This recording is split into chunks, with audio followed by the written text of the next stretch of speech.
You're sexy. All righty.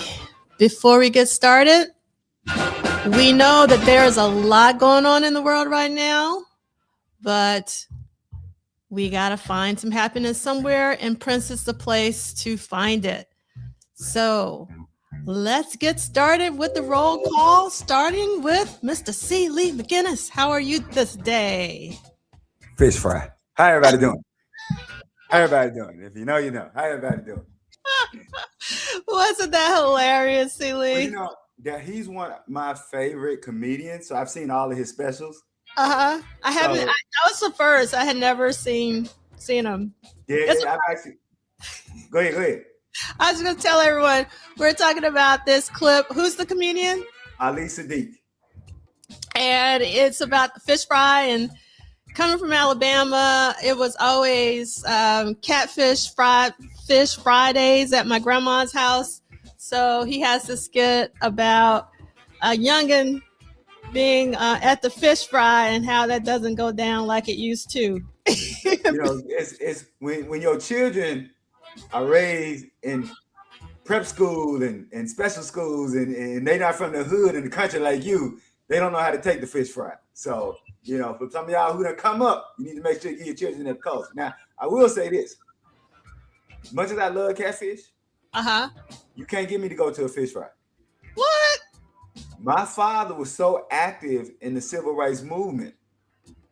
By the time I was 8 or 9 years old, I began to hate fish fries because what a fish fry meant for little Celie McInnes, little 8 to 12-year-old Celie McInnes, was 2 little measly pieces of fish and then 8 to 12 hours handing out flyers. Vote for this judge or vote for this person. So I hate fish fries because I equate them with passing out flyers trying to get somebody elected. But other than that, yes, I'm all for the catfish. All right. So I know Kim already mad because we saloning really early. But this is a very special day. If it is the 35th birthday of Criminal Records today, that is incredible. Criminal Records is the record store that actually started Record Store Day. Oh, wow. And it is in the ATL. So it seems like there's a celebration. So if you're at the ATL, you should be going where Kim's going, to Criminal Records, because Joy's daughter, and if you don't know who Joy is, do your Googles. Joy's daughter, Kipsiah, is performing at too. So that's pretty amazing. If I was in the ATL, that's where I would be headed. So thank you, Kim, for letting us know. So let's get through with our housekeeping. First in the chat, Andre Staley. Detroit, what up, though? And we got Cassandra Bradley, second in the chat. I hope everyone is excited about the Timeless live stream upcoming. I don't know about the Timeless live stream. Okay. Thank you for letting us know. I know I'm waiting for my vinyl. So I'm very excited that there's a live stream. So that's incredible. So everybody can put some more details in the chat, because I've been staying away with social media as much as possible. We got April Watson not first in the chat, but in the chat. And we got Gabrielle. Good day to my beautiful purple peeps. So grateful for you each week. Such a gift. Wish I could take you all back to that rooftop. Would have been a beautiful night. All right, and then we got Nick Felden from Denver. Nick Felden did their readings, or they know their dates, because let the London shows begin. 3 of them. Can't wait, because we got lots of photos. You thought we had photos last week? We got photos this week. Oh my goodness. So not only 3 London dates, but also after shows. So we got just so much to talk about. And we got Boombox Guru. I hope you're having a wonderful weekend. Boombox Guru, is always awesome to have you here. And we got Christina Schlosser from Minneapolis.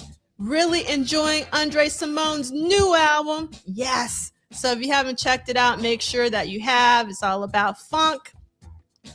And then we got Chanel Meredith from DC. Got to see Liv Warfield recently at Blues Alley. She is always amazing. anytime you have an opportunity to go see Liv Warfield, don't walk, don't skip, run to see Liv Warfield because she is incredible. Extra treat, her guitarist, who is also fabulous, Ryan Waters. Yes. Also, Yes. Sade's lead rhythm guitarist from last tours. Yes, go see Liv Warfield for sure.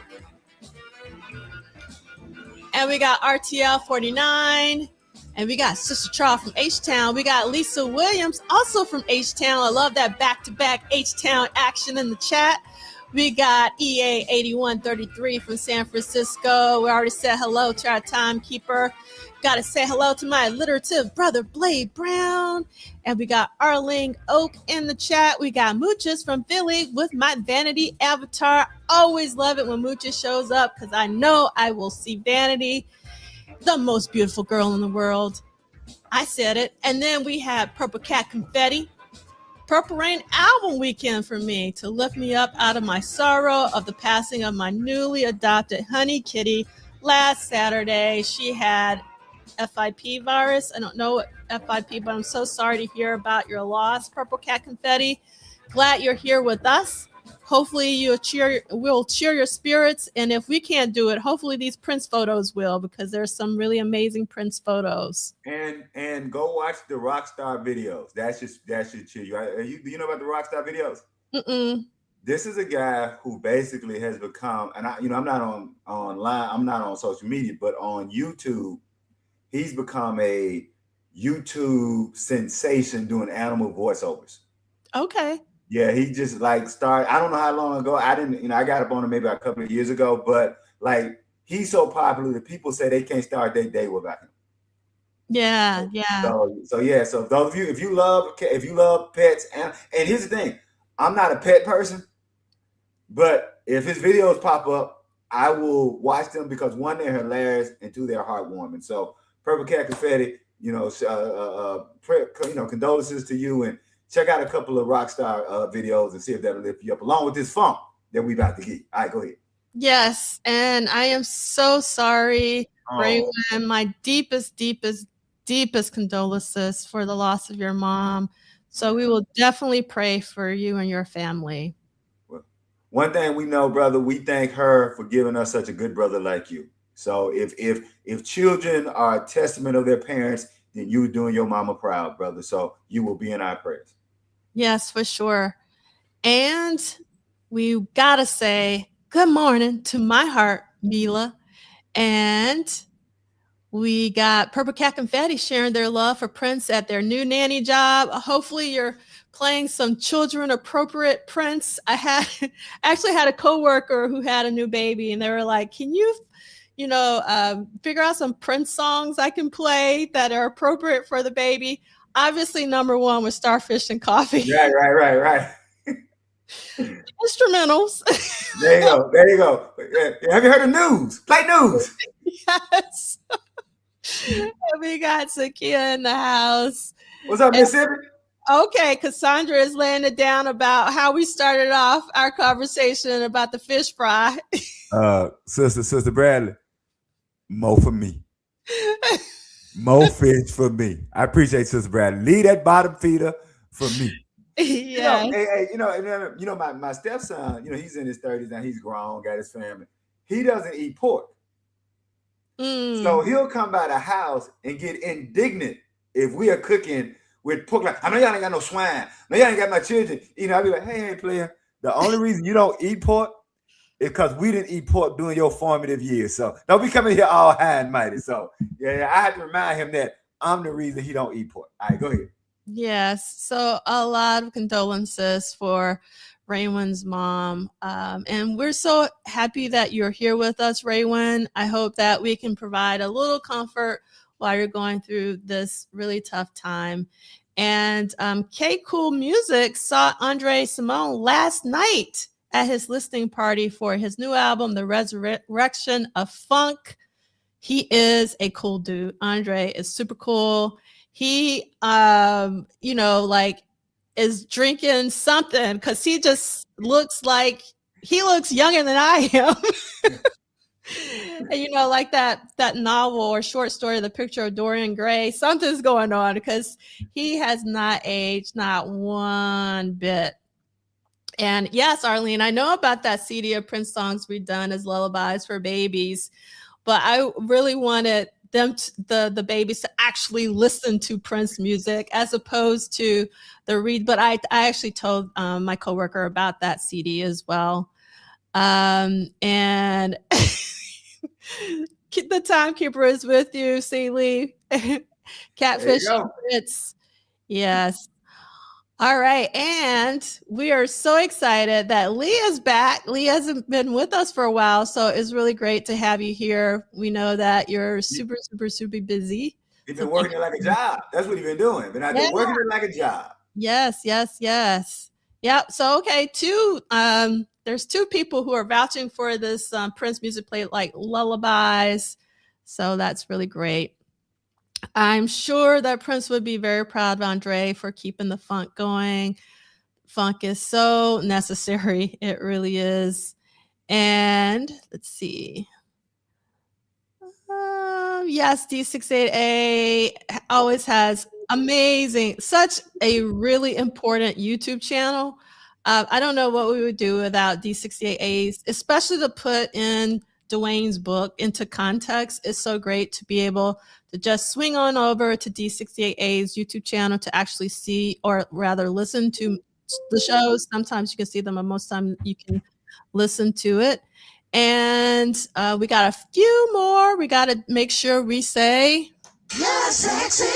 hello to Love Sexy 71. And for the past 2 days, I've been on a Black Album Love Sexy rabbit hole. It's nothing like it. Yes, because I listen to everything chronologically. Yeah, and it's funny. So like you talk about when you're listening to live stuff, you like to get into the groove, and you'll just let the groove. I found that I'll do that with the studio, even when I'm doing the studio stuff sometimes. But I also found that the songs that I'll play on repeat won't be the same as the last time I did it. So it's not always the same song for the album. But yeah, I listen to the whole Black Album, Love Sexy, back to back, and then I do the outtakes and all that. And I'm on my third listen through. So I'm hopefully I'll get the Batman later this evening.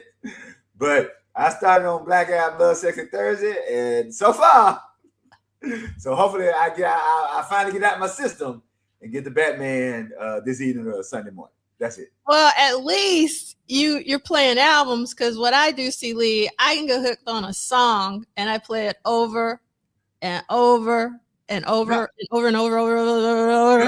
No, because that's what happens. Like, I'll do the albums, but then I'll get a song, and the beats. It's got the thing where you do have to do 3 times to go back. Right, there you go. Wrap this up there. So you go back. So one of the songs that I really fell into, the live Rebirth of the Flesh. And that's one that I always hit repeat on, but this time it's so and I Wish You Heaven 1, 2, and 3. Oh yeah, for sure. Yeah. Okay. So Raymond and everybody and their mama should be very excited about the next album, Timeless, because we're going to get some unreleased Prince. And Raymond will be 54 years old next Saturday. Amazing. So welcome to the club, brother. Welcome to the My Back Hurts for No Reason club. There you go. And Blade Brown is saying that once you get to Batman, you won't resist a banger. So for me, Blade Brown, it's The Future, which is the first song. So I don't ever get past the first song, because unlike Celie, I can listen to The Future beat over for days, like days. I'm talking about weeks. I'm talking about months. I'm talking about years. Like, I could live off of The Future for an entire year. That's all I need. I don't completely disagree with you. I love The Future, but Electric Chair is one of my George Jefferson songs. I told you every so often through the years, Prince would turn me into George Jefferson. Y'all can't tell me nothing. So when I first got the album, I came from the record store, I put it on, And like you said, when I heard the future, I was like, oh, and for some reason, when I heard the future, I was like, oh, this movie gonna be lit. Now that's really not a correlation I could have been making. That what the movie was gonna be, it had nothing to do with that song. But listening to the future, I was like, oh, this movie's gonna be lit. But then when I heard that, doom, doom, doom, doom, doom, doom, I was like, oh my God. I don't know what they talking about. He done fell off. They out they mind it. I started walking around the house. So yeah, the electric chair is one of them songs that turned me into George Jefferson. All right, let's move on. All right. So welcome, Vanessa. And I'm sure there are a lot of people that I did not say hello to. As you could, well, we got the whip on us today because our timekeeper has to leave and she wants us to get to. Oh my God. Okay. Let's try to get through the housekeeping real quick so our timekeeper can see the majority of what we're talking about today. So this is week 33 of What Did Prince Do This Week? This is a very slow read of Duane Tudahl's Prince Studio Sessions book series and also something called a Saturday Salon, echoing the spirit of the Harlem Renaissance. And we do be saloning. Yep. I will admit it. And we're going week to week, not date to date. So that means that we go Sunday to Saturday of the preceding week every week of 1986. And if that doesn't make any sense to you, just follow this schedule.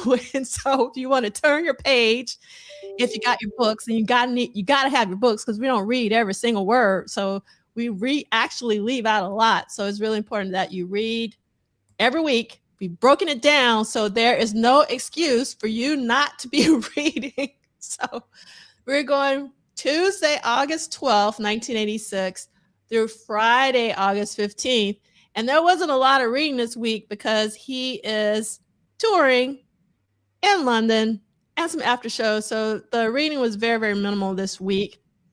And Vanessa is the second person who saw Andre Simone last night and he performed too. Amazing. So I am so happy that our book club members are getting to hear real music by real musicians. And welcome, Sinik. Always a pleasure to have you here.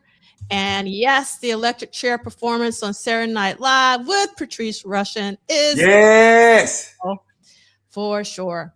All right, so I'm trying to get through this housekeeping. You do not need the paperback version, but this is what Celia and I have. It has a little circle that lets you know that that is the updated version with 50 pages more than the hardcover, also known as the Old Testament.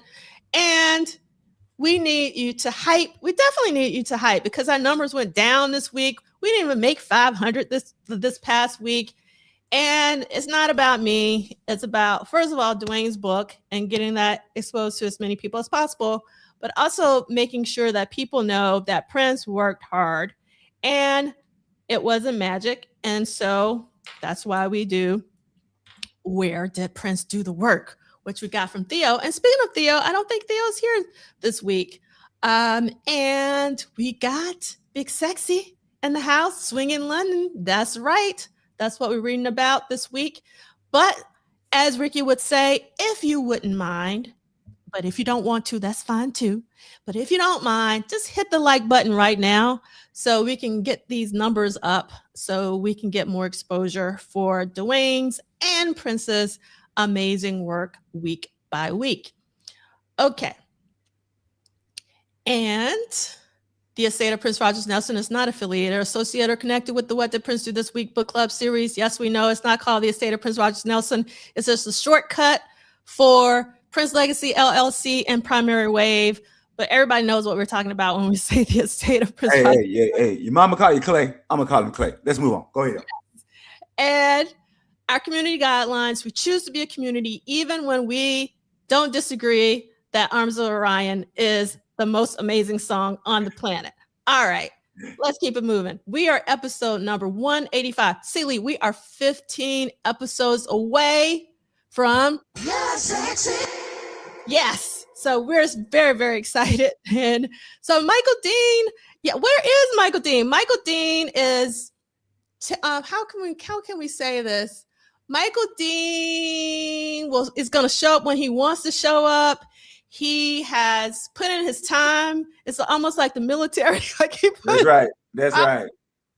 He out there working it like a job for real, y'all. He is working it like a job and taking care of things. And y'all have to understand. Let me say this because Prof Duff ain't gonna say it. So I'm gonna say this. Okay, 4 years ago, I want everybody to put up Ken's quote right quick. Put up Ken's quote. That's number one. In his skin. Now let's move on. All right. So now she's too humble and too much of a person to tell y'all what happened. 4 years ago, she sent out a bat signal to all of her Prince peeps. And she said, I'm going on a journey with Brother Tudahl's book. And she says, who's going with me? And we act like we didn't hear her. We all turned the other way. You know, like somebody say, I'm gonna go down. We were like, what? We were like, hold it, hum. So Brother Dean was the only, of all of her Prince peeps, and I got a lot of them. Only one who answered the bat signal and carried that bat signal for 2 whole years. So I just want to say that. So we had to give Brother Dean his props because clearly, honest, when none of us was there on the journey, Brother Dean stepped in and told his sister, I am with you. I will be with you the whole way. Look, y'all, 4 years is a long time. Yeah, it really is. Especially when, it wasn't necessarily your idea, but you were helping somebody because you love this person and you love the person they're celebrating. So right now, Brother Dean is taking a break. He's working it like a job. He's doing family things, but he hasn't forgot us. And he shows up. And every now and then he's doing his lives. So y'all should make sure that y'all jump on his lives and show him some love. So that's it. I'll shut up. Yes. So I am grateful for Michael Dean. And speaking of Michael Dean, and I have it in the accompanying playlist, he was interviewed by the Electric Vibe this week. And I learned some things about Michael that I didn't even know. And, Kurt and JD, they do such an amazing job interviewing people because they do a deeper dive. I really love their interview style. So if you want to learn more about Michael Dean that you may not know, you should definitely check out that Electric Vibe podcast for sure. And one more thing. Exactly. So Nick, I love this. When Michael Dean shows up, he'll glide by y'all and say, what? Love that for sure. And I also love this one. Michael Dean has definitely earned his back signal credit. Right. Earned it. Thank you, Gabrielle. He done earned it. Yes, he's earned it. Yeah, so I cannot complain. So nothing's happened. It's just that Michael Dean has a life. And he's living his life without, yes.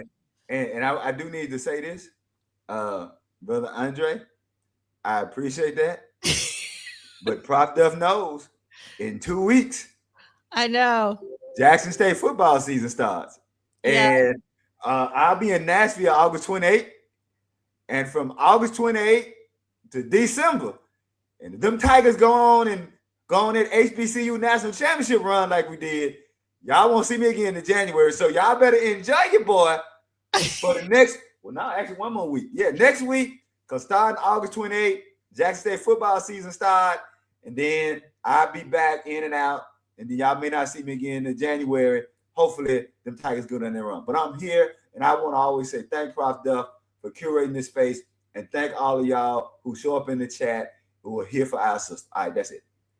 I really appreciate that. Now, I'm looking for a comment. Okay, so Vanessa, I just sent you a link at your Instagram account if you want to join us later as we talk about this. If you want. So this week's episode is about my first Prince concert, Heartbreak, going to Piccadilly Circus, Tower Records to get tickets for the show, and they had sold out. I've been there. I know that feeling. It's not a good feeling. It was very stressful being a Prince fan, especially during concert time. So I feel your pain for sure. Thank you, Sisters Kia. She know what time it is. The I Love. There you go, Sisters Kia. There you go. If you know, you know. The I Love. All right. All right. So again, episode 185, week 33. This week we had 5 live concerts. Zero live appearances is like one-offs, kind of like not, and I'm not even meaning like either other people's shows or award shows or things like that. I should have taken that out. So anyway, on Sunday, he arrives in London.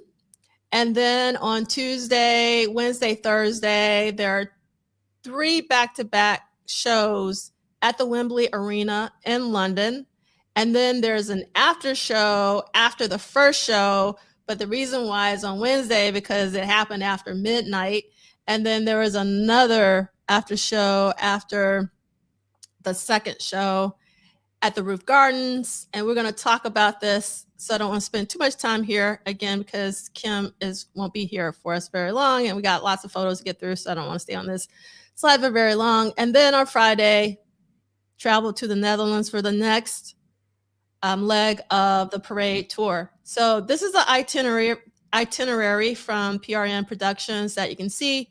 So you can see London. Next up is London to Amsterdam for travel, but the shows are in Rotterdam. The hotel is in Amsterdam, and then so on and so forth. And then the tour ends in Tokyo, Japan. And then you can see kind of date by date for this particular week. Like the one on the right is actually pretty important for our purposes. What did Prince do this week? So you can see that he does arrive at the Gatwick Airport. And then you can see that he's staying at the Mayfair Hotel, and a lot of details here. So I want to read this really quick like newspaper clipping from the UK Daily Mail. So I just got to find it because I can't see. So give me 1 second. Let's see, UK Daily Mail. Here we go. So the caption says, Prince Charming, I'm glad to be here. The photo is by Malcolm Clark. And it says, the Prince of Anonymity flies in with a minimum of fuss. And then the top says, sellout concerts lure pop star back to Britain. The diminutive rock star Prince jetted into Britain yesterday, leaving other travelers asking, who on earth is that? Hundreds of holidaymakers passing through Gatwick Airport failed to recognize the 5-foot singer as he and his 25-strong entourage arrived from the U.S. There was none of the tension which marked his departure from the country 18 months ago. Then he snapped, tell everyone I'll never be back. I was treated very badly. I expected a little more respect. Early yesterday, he was all smiles as he talked about this week's 3 London concerts and his new film, Under the Cherry Moon. The movie, which has yet to be released in Britain, flopped in America. But 26-year-old Prince, who directed it himself, hopes it will succeed in what he called the more sophisticated European market. The man behind hits like Purple Rain in 1999 was dressed soberly for him in a floppy cashmere pullover and flared silk trousers with brown fedora hat and Cuban-heeled boots. I had a good flight and I'm glad to be here, he said. I don't know what to expect from the audiences over here because I haven't performed in London for 5 years. But I hear the shows are sold out and that gives you a bit of confidence. Prince, whose Wembley's concerts tomorrow, Wednesday and Thursday, mark the start of a world tour, revealed he might also play a few surprise gigs at small clubs while he was here. You'll have to wait and see, he whispered. So this is a really great article to read and to find. One, I'm sure that people felt like we did over in the States that he's finally coming back because 5 years is a very long time in Prince world. And yes, Gabrielle, I want to talk about this. Another sweater in August. I was going to talk about this when we started looking at these photos. But yes, another sweater and these photos. So we're going to just get into it since we're already talking about it. So I do love the sweater as compared to the one we talked about last week. I don't know, because maybe it's cashmere. I like the pattern. It looks really good on him. It's stylish, but it's still August. So I don't know what got Prince into the sweater fetish in August, but I would really love to know. So here's another photo with. That's because he condensates. Yes. Welcome, Karan. It's always a pleasure to have you here. So D68A is saying, what, I was 18 first P gig, so didn't know he was just starting them, so they weren't really a thing. I don't know what the previous conversation. Okay. Did you know about the after shows? It took me years to realize that they were. And then let's see. Went to all three of them. I tried to get you to come on here last week, but I don't think you, because I told you to reach out to me, because I would have loved to have heard. And you didn't even have to show your face. You can still come on if you want. There's our. Yes, because I would like to hear you say more than "This is the DE68A show." I want to see if you're going to tell us about the whole tour. The tour was. All right, go ahead. But if you still want to come on, just email me at wdpdtw@gmail. Super easy if you know what the name of this is, what to pursue this week. And we would love to have you on. And like I said, if you don't want to show your face, you can keep your camera off, but we would love to hear from you directly about the 3 shows. That would be really, really cool. So what I love about this photo, actually, more than Prince and his amazing fedora, is Alan Lee's in the back looking so cool. And I think this is also a really great photo of Prince being who he is, and everybody else behind him looking like they shouldn't be in his world, but they are. So I love this photo just for the juxtaposition of the people that Prince is around right now. Yes, of course, D68. I totally get it. We're so grateful that you're here, and we're so grateful for your channel. So we so appreciate you, and I totally respect that. No worries, Rodney. I totally understand. Like I said, people have lives, and so there you go. No worries. And thank you so much, D68A. These pics are by Andrew Dunsmore, worked for Mirapex. Fantastic. Love that. And we're just going to keep this up as we look at these pictures. So then here is the sweater in question in color. So we got the brown fedora and the brown. Now, who's in the back? I know it's Alan and one of the managers, but I don't know if it's Cavallo, Fargnoli, or Ruffalo. So does anyone know which one it is? Because he's around. And then this is another great photo. Prince looking all like demure and everything, but cool at the same time. And another photo. I love this. I've seen this photo a lot, like in a lot of different magazines. Thank you so much, EA. So it is Fargnoli. Right. Thank you, Rodney. Fargnoli. Yeah. And Carol saying they had a sweater like that, which is so odd that Prince is wearing it, but it does look, I mean, he makes it look good, right? I love that. Exactly. So Liam, this is what I'm talking about. It's August. It is August. It's August in '86. Why is Prince wearing these sweaters? I don't get it. It's like, I don't understand. So we got, hold on one second. You know what though? I was going to say though, but he's not going to be in the heat. Right. Think about it. He's going to go from air-conditioned limo to air-conditioned hotel to he may get a little heat, but he ain't gonna hit the heat like we hit the heat. Okay, you know what? That is a really good point, C. Lee, because I carry a sweater 365 days a year because depending on where you go, the air conditioner might be on. Right. So now, yes, but I will counter with he's wearing a sweater on stage well, he's got to be hot with the stage lights and moving around and all of that. So there's that. Yeah, you're right about that. I can't help him on that one. Yeah. And Kim says, I think I got a version of that sweater from Learners. And Carol says, it's cold in San Francisco. I would definitely be wearing that sweater. It depends on where you are. You know what? And I didn't notice in San Francisco, particularly if you're at the ballpark, Candlestick, and where the Giants play, when the sun goes down in the summer, that water, that breeze come off that water in San Francisco. It gets cool in San Francisco in the evening when that breeze come off that water. I didn't know that. Yeah, it gets cold. Yeah. It gets cold. At least it does for me. So like whenever I go to the West Coast, I'd be packing sweaters and scarves and all sorts of stuff.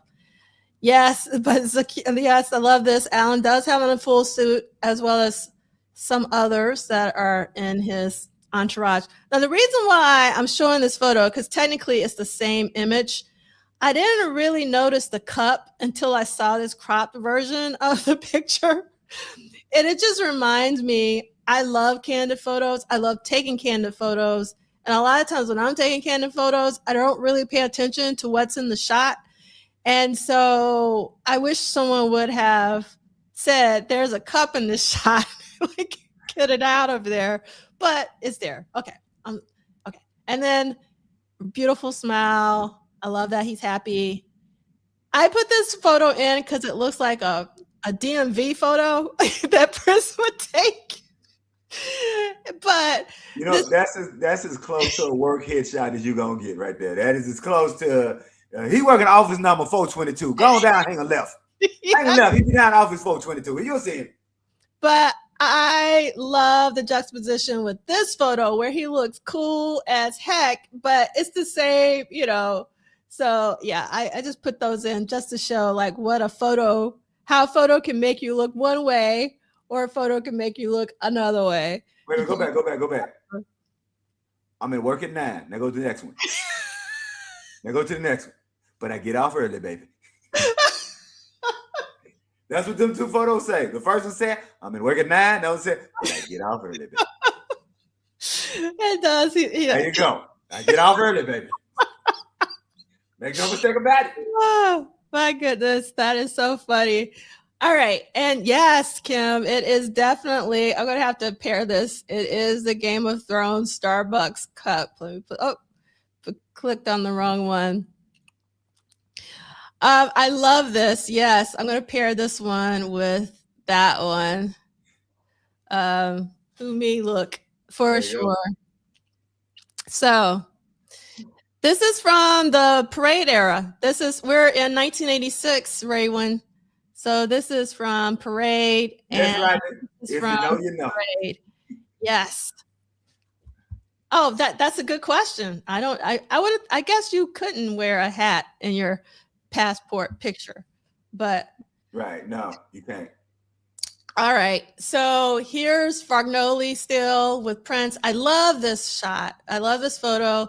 One, you get to see the buttons in detail, but you can just a casual way. He's sitting, the buttons on the boots, just that linear line. And I just think this is such a cool shot. So I don't know if this is still Andrew Dunsmore, but if this is an Andrew Dunsmore shot, he did an incredible job with this. Like shooting on a car like that, incredible.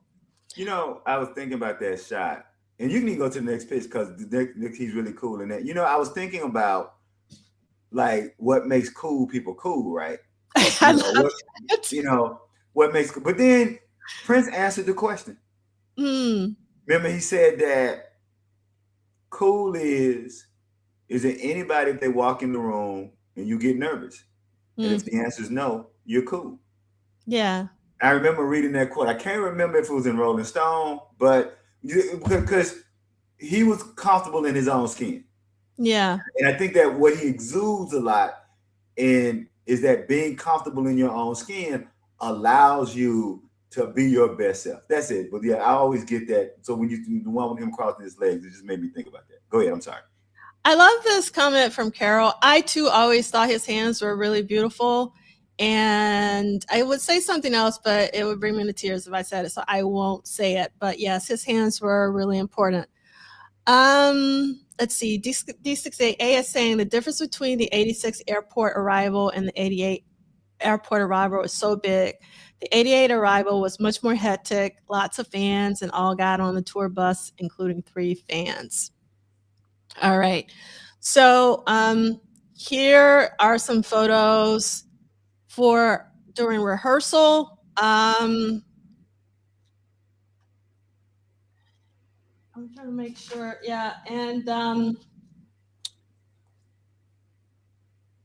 hold on. I can't find my mouse. Here we go. So based on these photos, I've always seen these photos. I don't know the story behind these photos. So if somebody does, please put it in the chat. Thank you so much for letting me know, D68, that the limo pick is also Andrew. And so it seems like, I'm making this up, so I don't know this for sure. I'm just basing this off of the photos as I see them, that someone was trying to get these stuffed animals to Prince. And so they threw it back where, maybe the bus or limo or something was coming, and he found them. I don't know, but I could be making this up. So if anybody really knows the story, it would be really fantastic. Another thing I want you to notice, Celie, is, again, this is just me making stuff up. I don't know this for sure. Prince has on 2 different ties. I think he's trying to figure out which tie he wants to wear for the night because he has on a polka dot tie. My Versace or my Venucci? Yes. I don't know, man. I kind of like that blue. Yes. So I love these photos with the stuffed animal. And you know what? I'm glad I thought that was a tie and the black polka dot vest. Oh, actually, it is. It is. Okay. You're right. It's a okay. Duh. Yeah, I can't see. So it is. You're sure. You're right. So it's the tie and it's the vest, because we all know the vest for sure. Which, looking at that color pattern, I'm like, that's a bold ensemble, brother. That is. You playing loose with the colors today, player. I don't know. I like it. I love pattern on pattern. I know some people would not like that. It's not the pattern on pattern. It's the color. It is you got the dark blue, then you got the light blue. Well, I guess that tie has a dark enough shade of blue that black will go with the vest. Mm-hmm. Just the black, the black. I like black. So I actually had a vest, a polka dot black vest made because I love that vest so much. Mm-hmm. But it's seeing it with the blue is throwing me off. I guess that's what it is. All right, so D68A, I love this shot. I just love candid shots as compared to a lot of different kinds of photography, like studio photography. Candids are my favorite, and these are fantastic. So D68A is saying, I think there was a group of fans that met him by the back of the arena. They threw them over a fence, hence he picked them up. That makes a lot of sense, actually.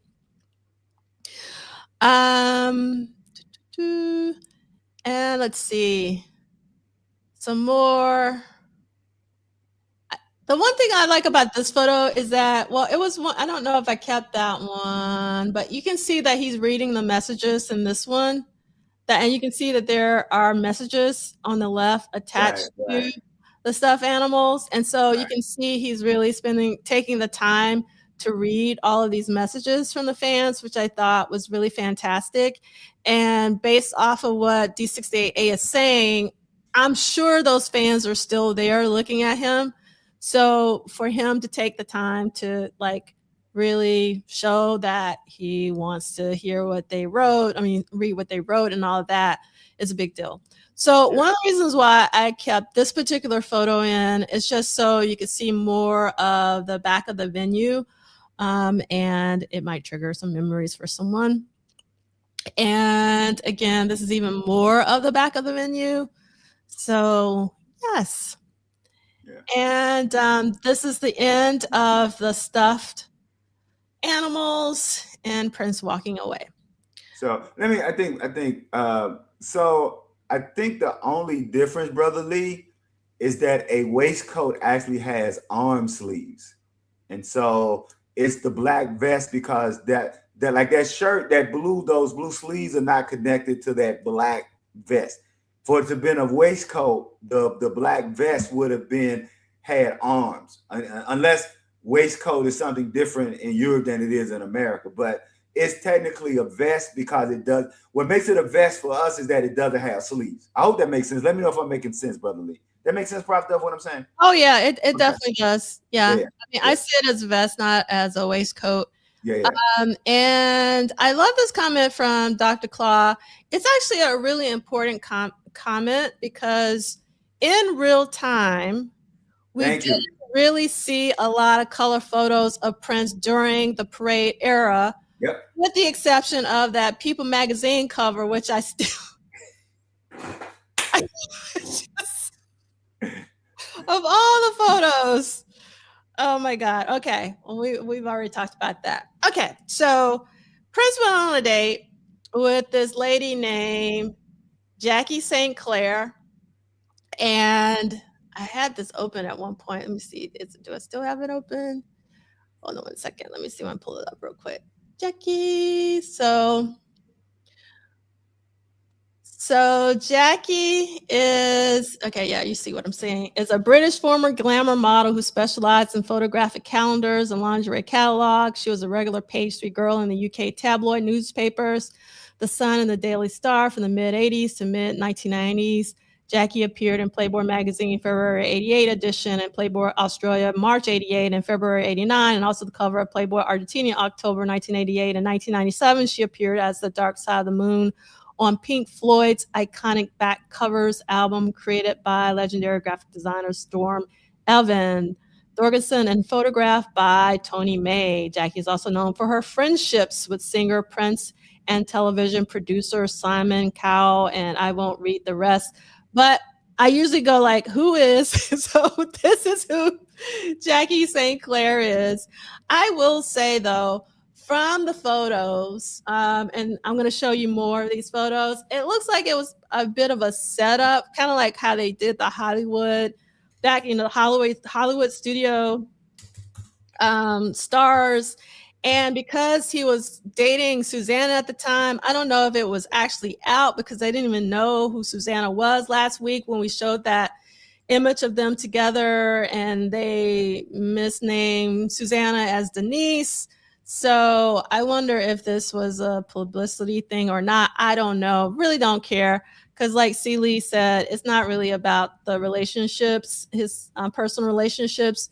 It's about the music. But I just find it's very interesting that we just saw a clip with Susanna, a newspaper clip last week or the week before. And then now we're seeing another series of newspaper clips with this other person. And I think it's more of a matter of keeping people guessing, I guess, like, you know, who Prince might be romantically involved with.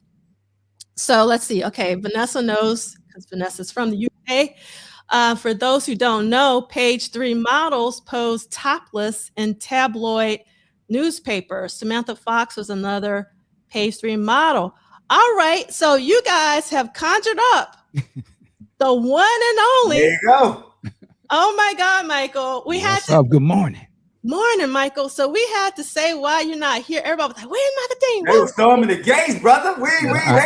They were putting us back to me, actually. I heard they were putting us on trial. Like, what the hell? You know what? They was treating us like we was degrees 2 and 3. What the first degree, goddamn it? We want all 3 of the degrees. Ain't nobody here to see you, Otis. That's it. That's how they were treating us. And then look at, I felt like Ringo. What the hell? What the hell? Nah, my man Sneak hit me up. He said, man, you might want to get up in here. So, get up. All right. So we so appreciate you, Michael, for just showing up because, yes, Michael heard the bat signal. Absolutely. For sure. Yes. I heard the funk. I was like, oh. Hey, I look here, bro. I told him, I said, let's be real true. 4 years ago, when Prof Duff sent out that bat signal and said, who's going with me? Brother Dean was the only one got on that boat. It was crickets from the rest of us. Man. So we appreciate you, brother, because this journey, this trip, man, you went out there with your sister, you took care of your sister, and y'all have built this space, and we gave you your flowers when you weren't here. I want to give you your flowers to your face because I appreciate everything you do with your pod, with Prof Duff, and just everything you keep going. But yeah, you was the only one who told Prof Duff, I ain't gonna leave you out there by yourself, sister. So, in other words, you've done your due diligence, but I am so happy that you're here. I'm always happy when you're here, Michael. I'm happy to be here. Let's just but I don't want to stop the show. Let's keep going. Get it. So we're talking about Jackie St. Clair, who Prince went on a date while he's doing these London tours, and we were just talking about last week or the week before. We talked about this clip, a newspaper clipping that said, and that was clearly Susanna, but they labeled it Denise. So I was just saying that I think Prince just didn't want people to know who he was romantically involved with. And so this kind of seems like a setup just based off of the photos and things that we've showed. But that's just me. And I don't know nothing. And it doesn't really matter because it's really about the music. But I do like this color photo, though, because we can see that Prince has on his purple pants, which I absolutely love. And I'm sorry, who was this young lady again? What's her name? Her name is Jackie St. Clair, and she was in a lot of different Playboys, not in the U.S., but like in Australia and different places. And Vanessa had just posted that, if I can find it, where did it go? My man Prince. Where did it go? That's a big, well, I guess paparazzi's catching them, but it's got a big deal for a guy a star that would be stepping out in public. Yeah. It's not just random. So Vanessa said, because we looked at her website, because she still has, like a presence that, for those who don't know, page 3 models, and Jackie St. Clair was a page 3 model, post topless tabloid newspapers. So so help me out. What's a page 3 model? I don't know. So I think just page 3 of like the weekly, because they had weeklies back then. They're kind of like their Jet Beauty of the Week type. Yeah. Okay. Thank you, brother Dean. Thank you. Except it was break it down the hood term for you. There you go. She a Jet Beauty of the Week. She a European Jet Beauty of the Week. That make all sense now. Oh my God. So basically, but in the newspapers, Vanessa, correct me if I'm wrong. And I thank you, D68A. I'm glad that you understand why I'm even talking about this, because normally I wouldn't even talk about this. It does seem strange for Pete's PR to go on this date. Remember, the pics in the paper at the time was very weird. Yeah, it just seems like a setup, in my personal opinion. So yeah, it was the dailies, like the Sun. Okay. So yeah, again, the Sun Daily newspaper tabloid. So it's like a UK tabloid, basically. Okay. IG model. There you go.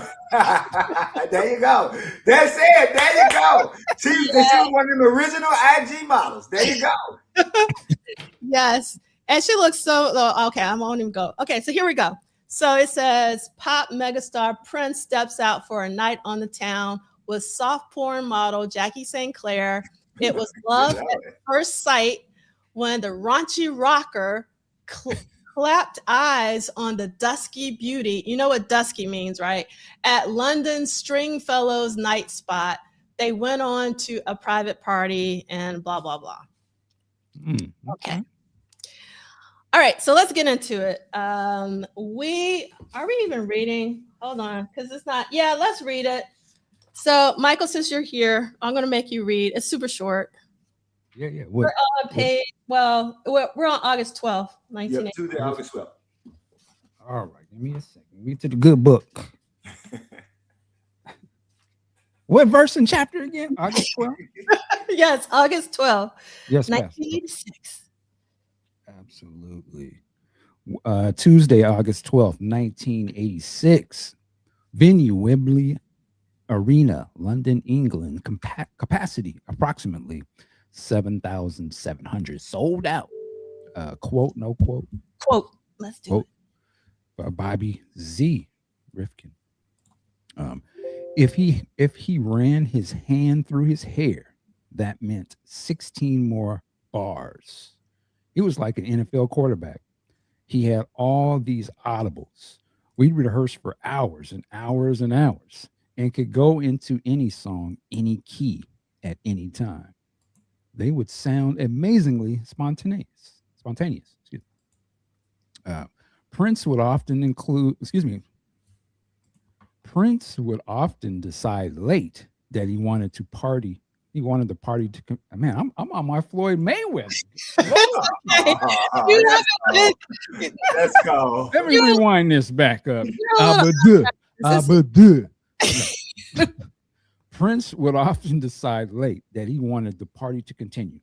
So he announced to Alan Leeds or someone on the staff to schedule an after show, sometimes actually telling them during the concert, as his sound man, Cubby Colby, recalls. I'm working the concert. I don't know until 2 songs before the end. That's pretty insane. I never really knew that. I would have assumed that they had that all worked out, but obviously not. Okay, so I have lots of photos, so let's get this party started. Now, first, this is a ticket. So I don't collect a lot of tickets, but this would not be a ticket that I would want to collect just in terms of design, but there are some tickets I have that I would want to collect. So we'll talk about those later. Wow, I don't want this crappy ticket. Just the design of it. It's just like, what? Like, okay, I'm sorry. Now, this is the venue. So you can see Prince and the Revolution Tuesday, Wednesday, and Thursday. That must have been so incredible. And I love, Paul Garrett in the chat was there the second night in August. That is amazing. That's so amazing. That's so exciting. And all right, okay, so everybody's talking about who's there's a whole other conversation going on in the chat. So Rodney's saying Prince also, I didn't know this, that he dated Tatiana from The Way You Make Me Feel. Hey.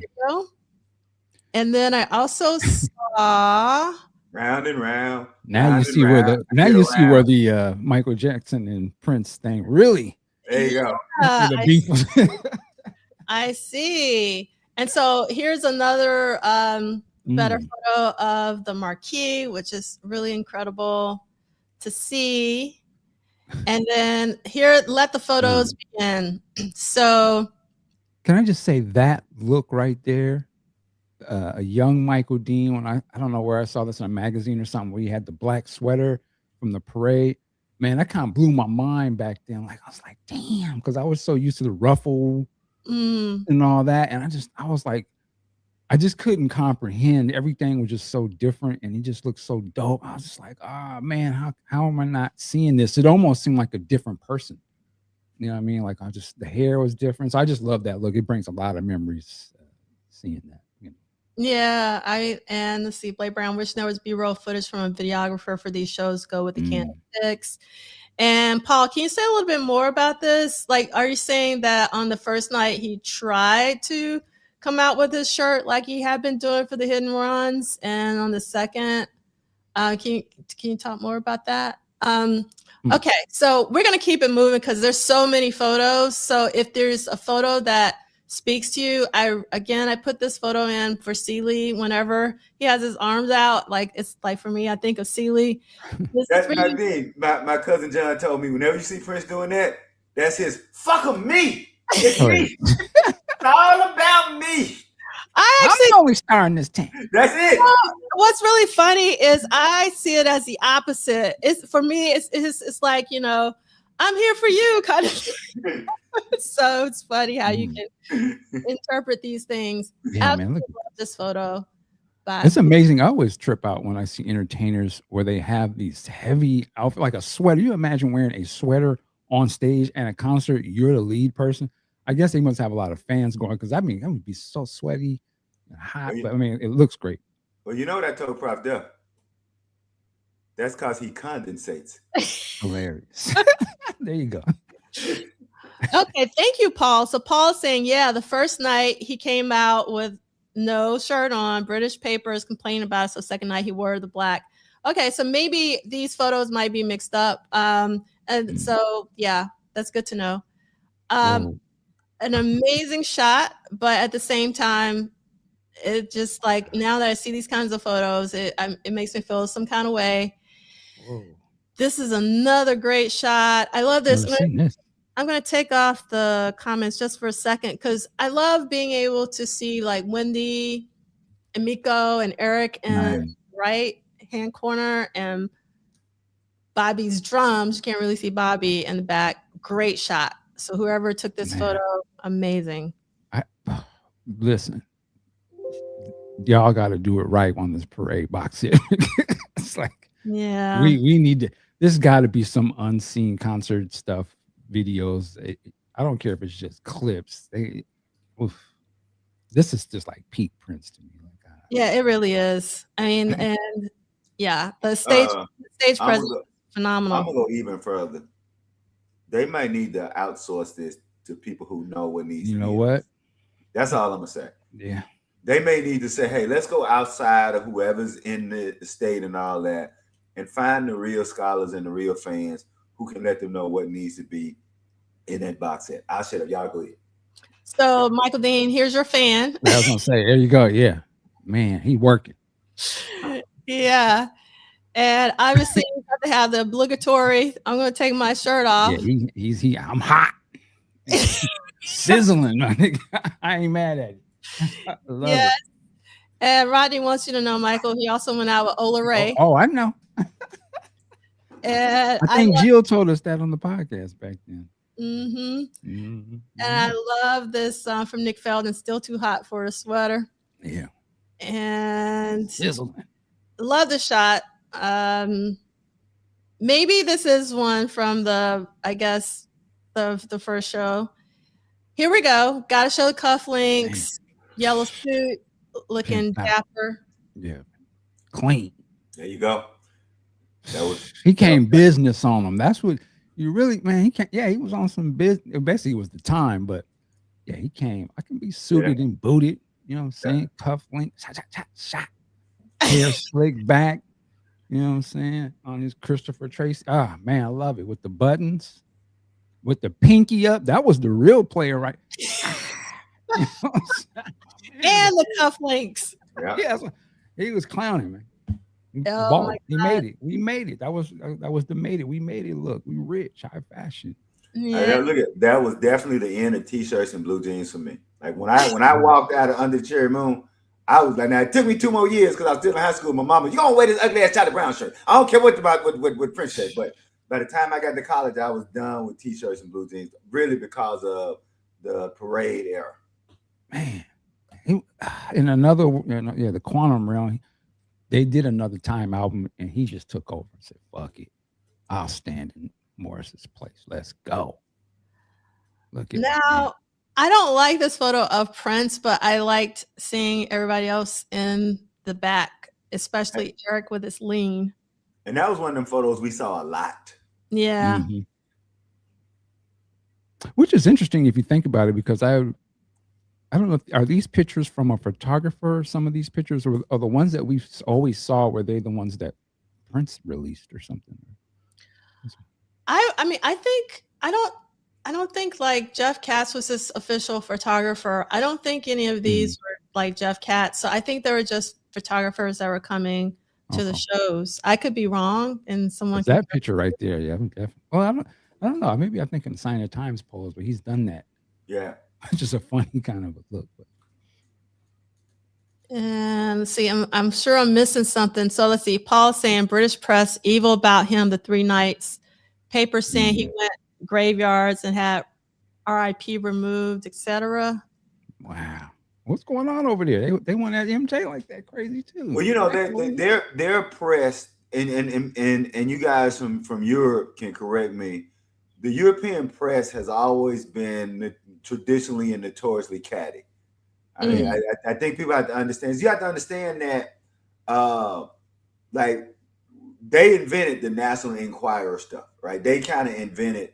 So yeah, so the European press, and again, you guys from Europe can correct me because I don't want to speak, ill, but they were always kind of a much more catty type. But yeah, I know you're about to say something about the coat. Go ahead, but oh no, I said that was the look. With 16-year-old Michael Dean went to some store and bought an identical joint, cut the Jerry curl down a little bit, didn't understand perm dynamics, but forced that bitch to slick back, you know what I'm saying?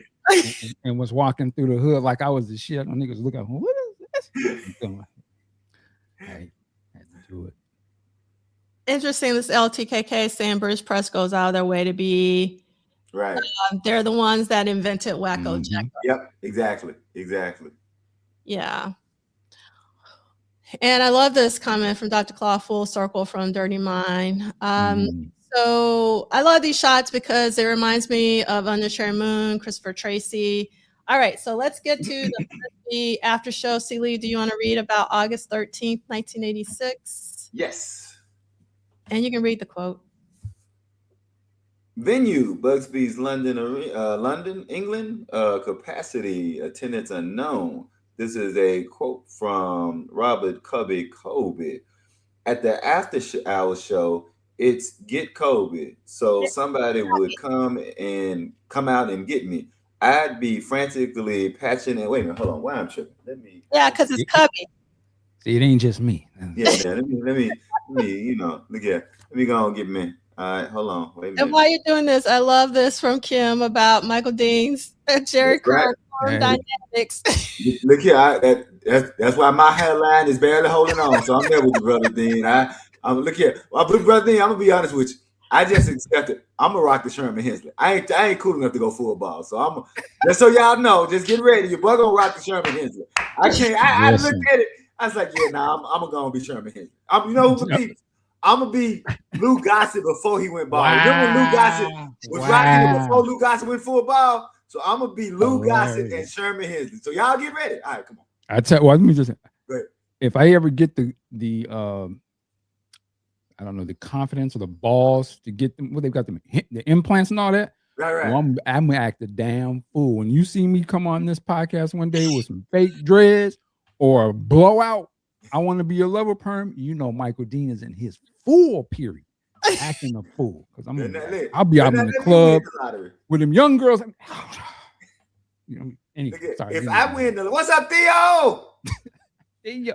Hey, if I win the lottery, my whole line coming back. That's all I'm gonna say. Yeah, let's move on. I'm gonna have my Jimmy Jam the juice. Ooh. Oh, we are. Go ahead, Jimmy Jam. Robert Kobe. This is a quote. It's funny when you learn somebody's first name. Robert. That's your name, brother? All right. We call him Cubby the whole time. At the after hour show, it's get Cubby. So someone would come and get me. I was at my name pop up out the woodwork. Hey, listen. I'm telling you, don't play. Hey. Oh. I come in here second album on you. Look here. Hey, Michelle. I did not know. I'm 56 years old. You know, I still work out. I still do all that. I did not know that losing my hair was gonna be an issue. I woke up one day like, hey, what is happening? Going on with the line? It would have told us this back then. Yeah, you know, I may would have permed a little less. All right. Lord. So this is Kobe again. All right. So after the after show, it's get Cubby. I'm sorry, it's get Cubby. So somebody would come out and get me. I'd be frantically patching and dialing in what was in this funky late bar gig at 2 a.m, and it's packed and it's hot and I'm hungry. Coming back to I'm hungry as hell. Got me patching these pools. Okay, let's move on. Right. Getting to these venues was often a lesson in faith. Many of them weren't built for a show like this, remembers Cubby. Quote, 9 times out of 10, there'd be one light in the club. There wouldn't be anything lit up on stage. So he didn't have to worry about video stuff. I did find many times secret ways. So they would patch in a stereo feed from their front of the house console because now we're using their gear that ran up to the office. I'd unplug the stuff and somebody would come down. Hey, the recording. I'd say, you can't have that. That's not for tonight. If I had a problem, I'd just call Gilbert Davis and his bodyguard or security. In the quote, Ron Wood and Nile Rodgers joined the band on stage for Body Heat. At the end of jamming with Wood on the cover of Rolling Stone's Miss You, Prince said, that's a great song. I wish I had written that. End quote. I'll say, as somebody, I got to attend 2 after shows, and number one, it was amazing that he did one in Little Bitty Jackson, Mississippi. Like the fact that he did one in Little Bitty Jackson, Mississippi. But the point they were making is that it was almost like he was purposely not doing the biggest, best, hottest club. Like he was, because if you think about what all these after clubs, you know, as it went on, of course, then it became a thing. But particularly in the U.S., they would be in some places that I ain't gonna lie. Now, I'm from Clarksdale. I'm from Just Joints. I'm from one of them places I went in Birmingham. I was kind of like, look here, let me put it this way. I got as close to the front of the stage as I could. That's all I'm gonna say. I was like, so to me, it was him hearkening back to what his father and them would do. His father and Andre's father would do. You know, they would go over to the white neighborhood and play the polkas and play all that to make money. And then after they would play for the white people, they go back to North Minneapolis and they would jam all night long. And I really think that those after shows were an homage to what his father was doing and just an homage to the Chitlin circuit because he was playing all those covers. And that's for me, you know, I don't mind covers at the after shows. I just wanted to say that I really do think that he was making a conscious choice about these places being out of the way spaces that were really surprising, that somebody could walk up in and go, wow, you know, I didn't think I would see Prince here. All right, that's it. Y'all go ahead. You know, I think, and for us, you know, Prince fans, after show is almost, you expect that in your mind. You're like, yeah, that's a part of the experience that I want to listen to them, or if we were lucky enough to go to them, you know, like you said. But I think there's one thing, you know, we should remember that makes Prince so different from a lot of these artists or entertainers out there. Because again, to me, it would be like, you know, and excuse my analogy here, but it would be if Beyonce or something, I'm not saying she's on the level of Prince musician wise, but in terms of superstardom at their height, right? It would be like if Beyonce, after she just did an arena show in whatever city she's in, decided I'm going to go to a small club and do a show, be able to blow people's mind. You wouldn't even just know. You were like, there's no way that would happen. Logistically, that can't happen, right? So this is what Prince was doing, though. He was the hottest thing in the world. He's on another countries, and he'd be going to these little places. I mean, that's just, if you really think about that, what artist does that? You know, it's usually always about a check, you know, about some sort of prestige or whatever it is, or they just don't, you know, I'm going to go party. Why? I just did a show. I'm not going to go play again. But this is a man who would get the band together and they would go in, you know, it wouldn't just up there bullshitting. They would go in and like kind of really show you this is what we really can do. You know, we can just calm down now. There's no expectations and we're just going to give you some music and we're going to vibe and you get to be a part of that. I think that's just the thing that makes Prince, the performer, outclass damn near anybody. You know, I can't think, there's not too many people that can do a big show like that and it be so fulfilling. And then, you know, you're going to get something that may even top that, you know, or just be very different from this big thing. And the fact that he could do it, and as big as he was, some people still didn't know it was happening. Right. Because you just couldn't, your mind would never even fathom that an artist like that would even do something like that. So why would you even check to see for something like that? But as you start to hear about it, you know, for the fans, where's the word? Anybody hear about where the shows, the after show is going to be? Oh, yeah, it's going to be at the such a, oh, I'm going there right now. That's, you know what I mean? So it's just, that's a big thing. I hope when they do some sort of documentary or whatever they do about Prince to the mainstream, that they really dive into the after show aspect of him to really let the people know, like, yo, he was, a matter of fact, here is one of those after shows. I don't know if the general public has actually even had an opportunity to see or hear them in, you know, where it's sort of the intention is to spotlight it. I mean, I know he's had his after show release thing, but I think to me that was more service to us, right, as opposed to the general public. So it's just a big deal. And it's a big deal that he does these. And you know what? You just made me realize, so both of y'all just made me realize something. I just realized he played Jackson, Mississippi, August 20th. He did the full show, and then he went to this little spot. And Prof Duff, to your point, he first hit the stage in a full-length coat that went down to his ankles, and spent the first 40 minutes talking about it's hot in Mississippi. And we were like, take that big ass coat off. Like he literally was like, in fact, about like the 8-minute mark, he went on the one. Y'all ain't got no air conditioning in Mississippi. Take that big ass coat off. Yeah, you got jokes, but the night player, like, will you jokes on you tonight? Like he literally, like he said, they was telling on the one. Ain't no air Mississippi. They got no air. Like, take that big ass coat off, player. And then finally was like, you gonna have to take the coat off, player. This Mississippi. And finally, guess what? He came out that damn coat. I had forgotten about that till you were talking about that sweater. Hilarious. And I love that those type of stories. That's when you know, like, Prince was a real cat. Like he had jokes. He was asking questions, and you got to see him sort of out of the element of, you know, the expectations of a superstar. And we just like, oh man, this guy's hilarious. So he's just like us. You know what I'm saying? Let's see, what y'all consider the First Avenue staging ground for after shows? That's a good question. I would say that they planted the seed for what would become the after shows. I would say that him doing that and loving to do that was something, as I think somebody said, he always wanted to take a part of Minneapolis with him when he was on the road.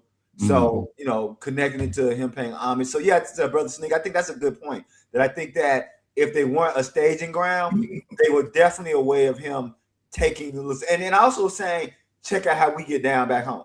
You know, people always want to, like, hey, we want to share. Like, and we were talking about I was talking to someone about the conglomeration of that when all of the local radios and things merged, and now you only got Clear Channel and all of that.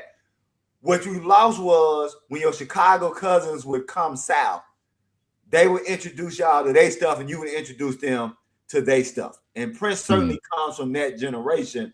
And so, to your point, Brother Sneak, if nothing else, it was also him saying, this kind of how we get down in North Minnie. Y'all check this out, and y'all let me know what you think. So, yeah, I think that's a good point, Brother Sneak.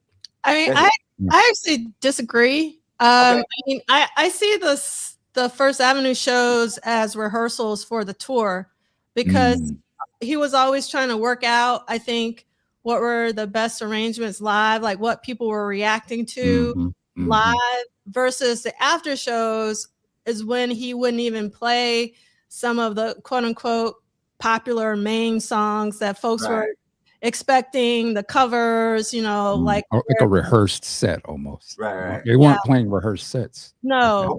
It was more like improv, you know, especially when you get to it was very all about improvisation, you know, think a small club and things of that nature. So I would say no. That's you know, that's a good point. I think I had my mind on remember the show that he did when he played All the Critics Love You?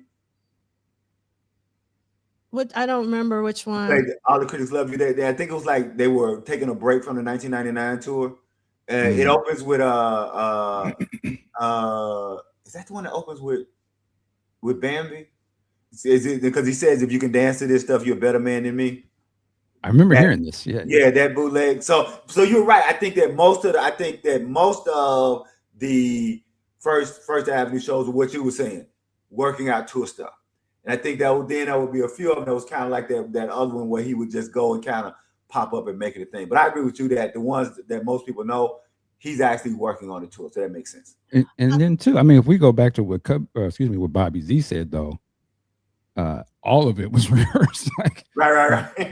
It's just that they just had so much that they could draw from, but you just didn't know where he was going to go within this sort of realm of hundreds of songs.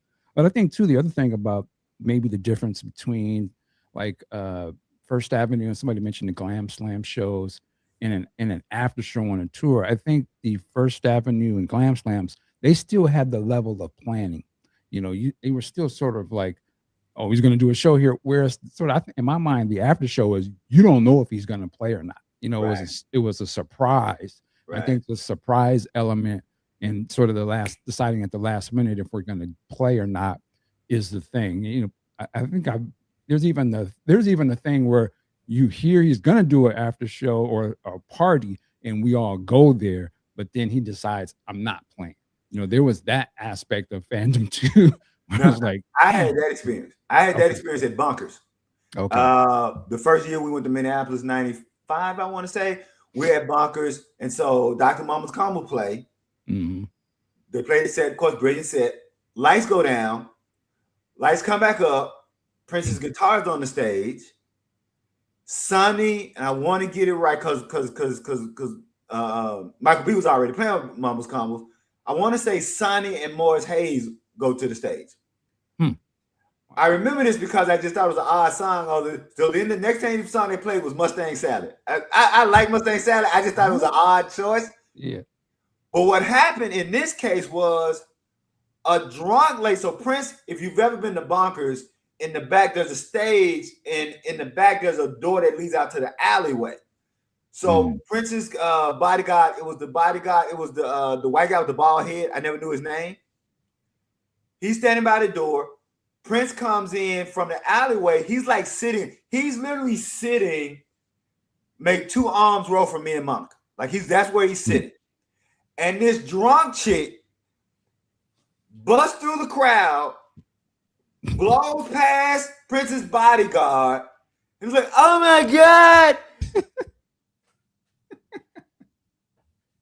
Oh my God, Prince, I love you. Thanks, Prince. And he sprints out the back door and gets in the limo and leave. And Prof Duff, cover your ears, cause to this day, Monica says, "Oh, punk ass bodyguard." Oh, okay. To this day, Monica is mad. So yeah, so to your point, like now that's not the same as him, changing his mind, but like you say, that's part of the Prince fandom is a lot of times people go out to Paisley Park. You get to Paisley Park, wait all damn night, ain't no show. So like you said, and going back to Prof Duff said, it was great plus frustrating being a Prince fan because you never. But then I think that's why we loved him so much because he always kept us on our toes. That's it. And thank you there. That's the one. Thank you, D68A. All right, go ahead. All right. So before we get into these photos, because did we read about the Busbys? Yes, because you did. So basically, D68A said Busby's was the old name for the Astoria on Charing Cross Road, where he later played again in 1995. And Busby's is where the special was shot, right? The with Mavis. No, it wasn't Busby's. What was the one? Oh, about Sacrifice of Victor? Yeah. Well, Sacrifice of Victor started Busby's or somewhere else? I'm not sure. Somebody in the chat, where was Sacrifice of Victor shot? All right, go ahead. I'm sorry about that. All right, and then the other thing D68A said is I always consider the after show was a continuation of a main show, so it needed, I don't know how to say that, first before the main course of the after show. So, and someone said to your question, no, I got a private message. Okay, appreciate it. Thank you, private message. There we go. Yes. Bagless. There we go. Bagless warehouse. I got it confused. Bagless. All right, so let's get into it. I have lots of photos not lots, but some. So I don't know the source for this. So if anybody does know in the chat, please let me know. I hate when that happens. So I gotta, like C. Lee, I gotta make it big so I can read it for you. Let's party. I don't know anything about a Prince party, but the press are definitely not invited. All week, I've been flying around like doves, and this is what they sounded like. Prince has hired out the marquee, had it repainted in a fetching purple, and will be playing at his own party. Prince has hired out the Empire Rooms in Tottenham Court Road, filled it with purple cushions, and will be premiering his new film Under a Cherry Moon. They don't have Under the J. That's what they wrote in there. Prince has bought Barnsley.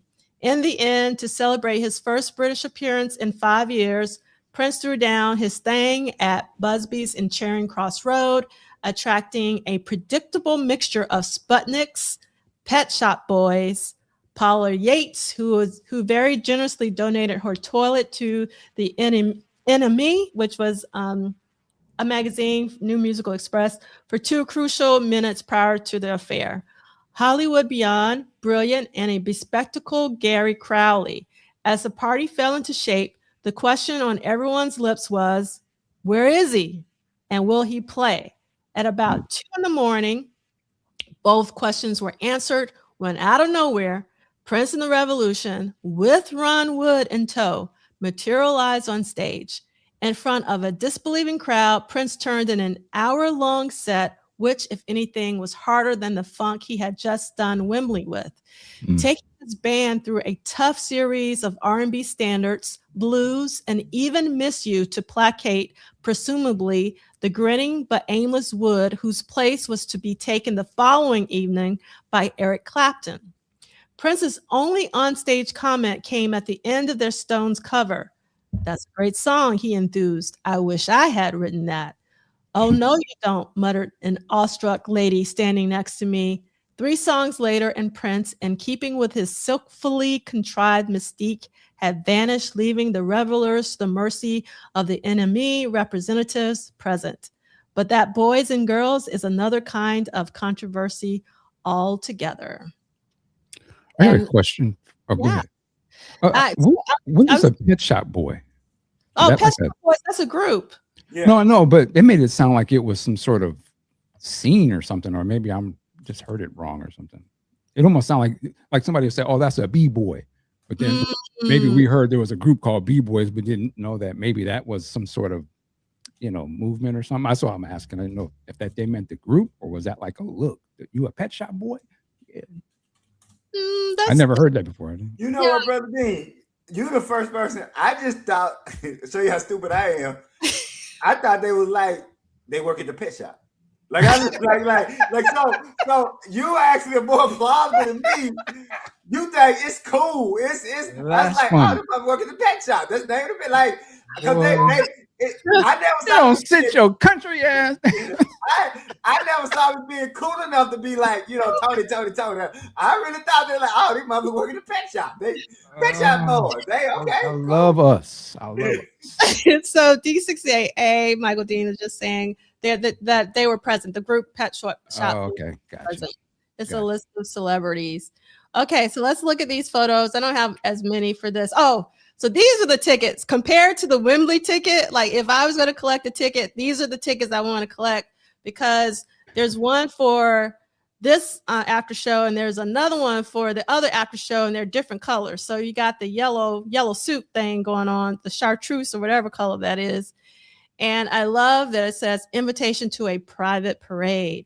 So if somebody in the chat has these tickets, incredible. Like, even if you didn't go. So these are some beautiful tickets. So, and I love this. Carol says, we are community for the recent clarification. Hey. Exactly. Yes. All right. So what I love is that, okay, I love that this photo is from an after show. What I don't love is that it was the cover of the UK Girls and Boys single because I never understood why is this the because it broke the whole Laura LaPuma black and white interesting thing going on. I will say this. So I'm always used to seeing the cover of the album, which is obviously cropped.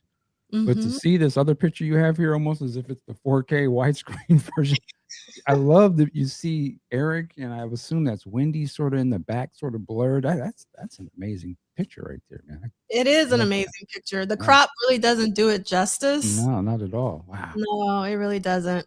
So that's why I love this time, man. I get what you're saying about why you would pick that as a cover picture. But I have to admit, I love this color picture. I don't know if it makes it look like it's a blue kind of a top. I don't know if that's the color. It just looks fascinating to me. I will say this. It's funny that they grabbed that one because the reverse of that is, and maybe some of y'all felt this way too, one of my pet peeves with bootlegging is when the bootleggers would have the wrong picture of era for what we were listening to. Yeah. I would go and cut out a proper picture and replace it in there. So it's funny, like they're trying to show the bootleggers how to do it. All right, that's it. Yes. So here's a comment. My first after show was at Roseland in New York City at the Madison Square Garden show. I had no idea about after shows. People at the concert started talking about it, and we hunted it down. Mind blown. You are very, very, very lucky. Thank you so much for sharing that. Let's see. I like that color pick too. Yes, my wish too. On the cherry moon in color. All right. So, and Gabrielle says, yes, almost a Joker face with the light hidden, like Theo said. And here's another photo from Busby's. I've always loved Prince's, like that guitar strap, like the animal print, like it just brings me back to controversy. Obviously, he wore it in different eras, but for me, it's the controversy.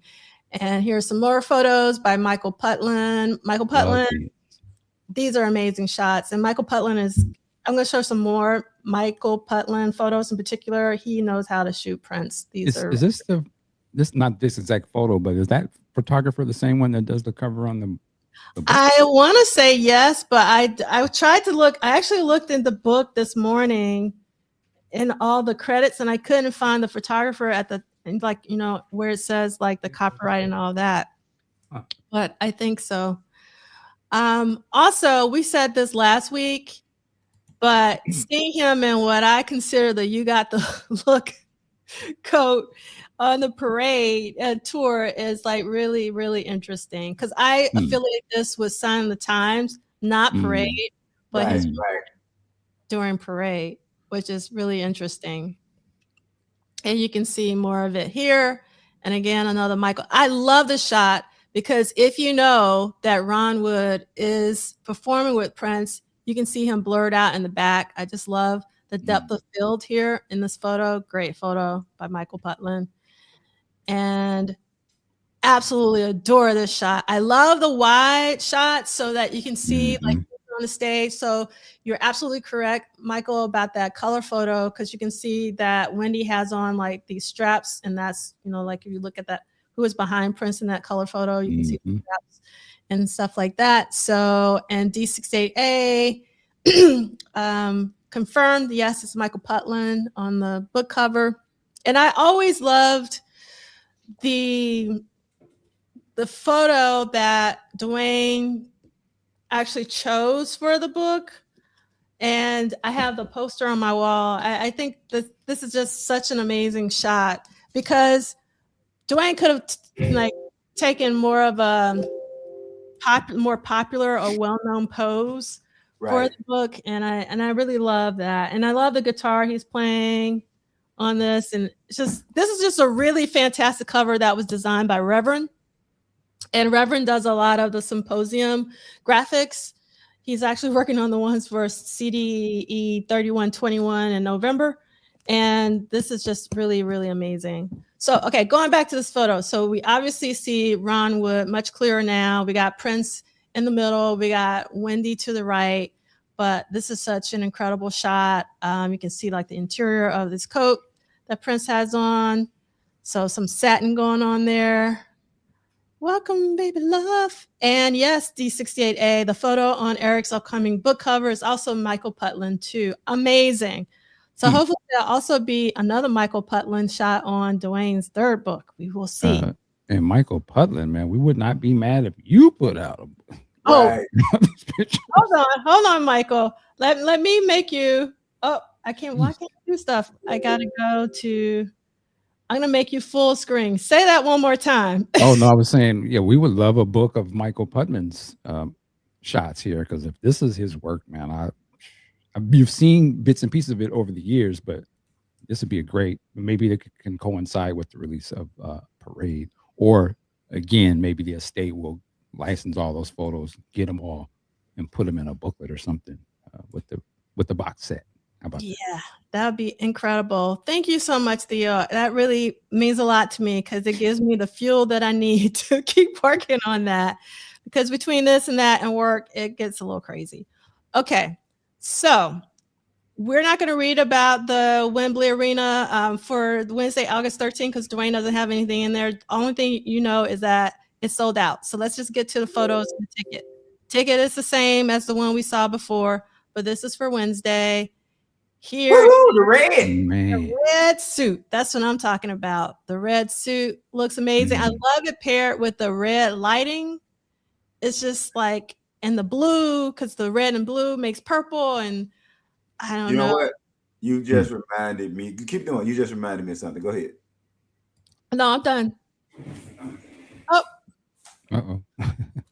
he'll Well, come while back. he's coming back, I mean, you see these different looks and fits that he had and the colors. We need that parade. We need the best quality parade show. I know they got to be more. They don't have to be like was it Detroit? If they have some of this stuff, because I would just love to see, like you said, the lighting and how it hits the red, and oh man, just fantastic, man. And yeah, and Prince is intentional with everything, so I know this had to be filmed, and he was studying his own self, so it must exist. Like we need to see this stuff. This is an era that we didn't get to see that often, especially in the States. It's not the same, but it makes me remind me of this bootleg. Oh yeah. Hold on. Oh yeah. Yep. The Red Album. Red Album. Anyway, go ahead. That's it. It's just always, because I always found out. I was just like, oh, he got on already. It was just really interesting. And for those of you who don't know, it's the Twin City Hotel gig. It's the hotel gig in '86. So that's it. Nice. All right. So a couple things. This photo really reminds me of a really great album cover. Like I just wish like Prince and the Revolution Live, and I just love it's like Jerome and Greg and Wally and the lighting, like it's a really cool, very, very cool photo. And yes, exactly. We would love that. And there's something that you said, Michael, that I wanted to respond to, but I forgot. And it's something that you brought up in the incredible that we've already talked about interview that you did on Electric Vibe, because I learned some things about you that I didn't even know, but I can't remember what I said on that thing. Yeah, what you said on that. But yes, but I love this shot that I want to talk about. It came and went. So I love Prince's hat. So we've already seen Prince, in that brown fedora when he's coming into London. So you can see him here in his hat. Wow. I wonder what song he was doing here. Yeah, it's pretty cool. And then so let's read about the Roof Garden after show. Michael, do you mind? Which is Thursday, August 14th. All right. The quote from Todd? Or no? Yes, let's do it. All right. So Thursday, August 14th, 1986. It says AM. Venue, the Roof Gardens, London, England. Capacity 500, sold out. The Roof Gardens show was the most incredible display of showmanship, of working a room I have ever seen. This is Todd Harriman. We'll go with that. Yeah. All right. Prince's after shows are legendary, not just for the music that is performed, but for the experience for everyone in the room, as Todd Harriman remembers. Am I reading this part? Yep. Let's do it. This was a jazz club, okay? And it's like the quintessential stereotypical jazz club where some guy comes in with a cigarette dangling from his mouth and a beret on. Nobody knew that Prince was going to be there, first of all. That was really cool. And so they brought out some of the gear. So everybody set up. Prince started out playing a really bluesy, jazzy, a really quiet number. In this club filled with jazz aficionados that are just going crazy over Prince songs. But I'm sure had he started with his songs, they would have left. It was so brilliant. And that was just one more case of seeing how talented this guy is. But considering the exhaustion from an aggressive tour schedule, the exact details of the show like this are not always easy to recall for those on the stage, and particulars sometimes get lost. After an extended day filled with a sound check and a 2-hour concert performance, by the time the after show takes place, Some of the minute becomes less important. All I remember is that Eric Clapton was around and he would not ask Eric Clapton to sit in, according to Eric Lees. He was scared to death of Clapton, but he was able to have fun with Ron Wood, and he was pause, and he was able to make fun of Ron. And Ron was a good patsy, an easygoing guy, and he didn't care. He was just in it for the party, so there was no threat. According to others, it appears that Eric Clapton joined Prince on stage for I Can't Get Next to You during the show. Although the after shows were usually performed at the end of a very long day, they were often a fun event for the band members who got a chance to break from the routine of the regular tour set list. When asked about his favorite shows, Matt Fink stated, probably Paris and London, those kind of cities where we had a lot of guest artists coming to the show, the likes of George Michael and people like that, Eric Clapton, Nile Rodgers, who wanted to sit in and jam with Prince. Those kind of nights were always memorable. Uh, I just wanted to add something what Todd was saying, and I was thinking about this last night. Actually, I was listening to that Prince piano on a mic, not the actual show, but that I think it was the '99 era thing that they released. Yep. And I was actually sitting outside. It was night, and I was just really just sitting back listening to it. And I was like, God damn, this is actually incredible. Like, I didn't really pay too close attention to that before, but listening to this, I was just like, God, I forget how truly talented this man really, really is. And when I hear about the show like this, I almost is like,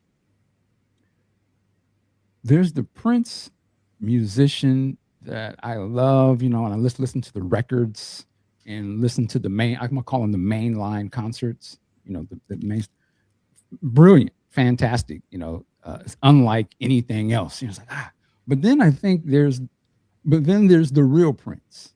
And what I mean by that is, and you hear it now in some of the early concerts and early sort of after shows, he was far more talented than the records and the mainline stuff would have you believe.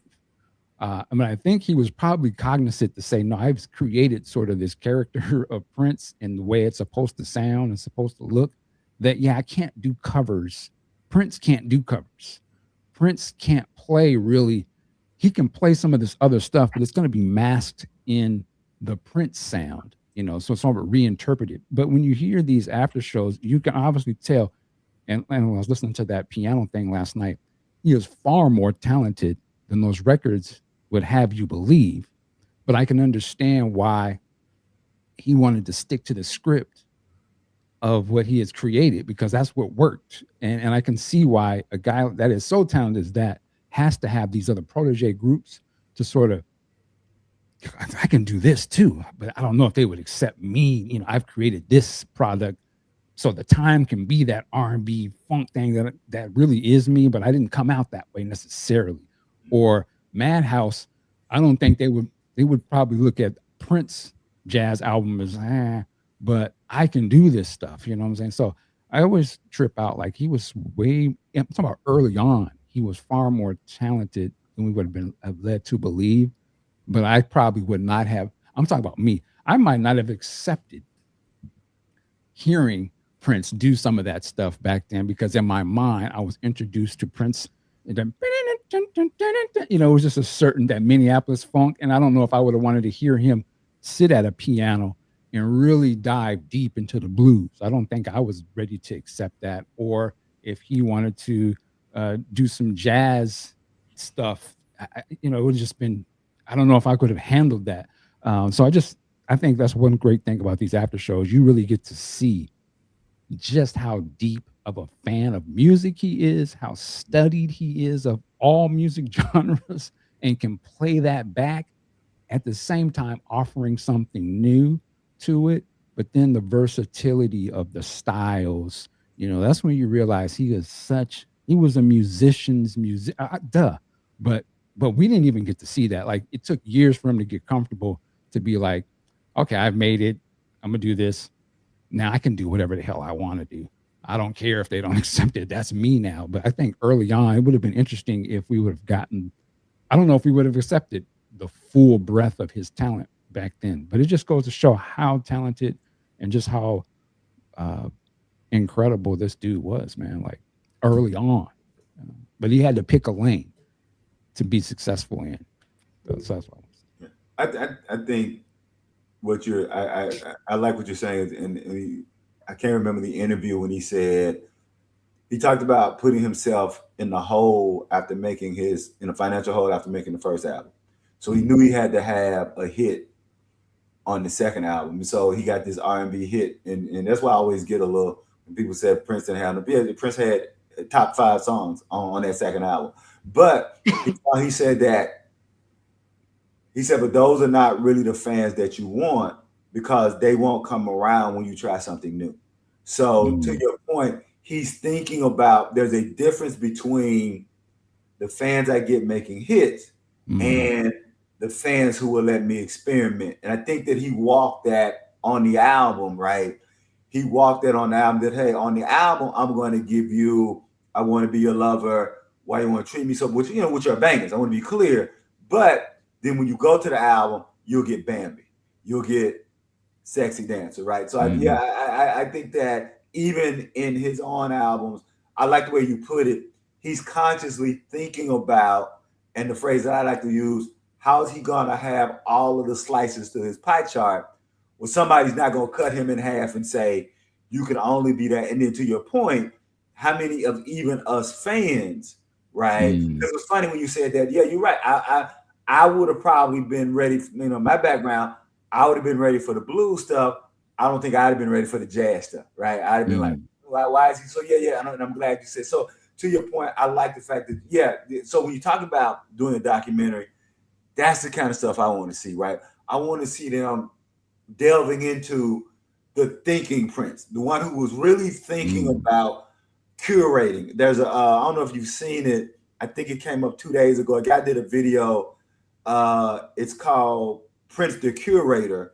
And at first I didn't think I was going to like it because he's talking about Prince using samples. And y'all know how I feel about samples. But basically the bulk of the video is about Prince's genius with the Batman album and how Prince is using the samples from the movie and sampling himself, and which what makes that Batman.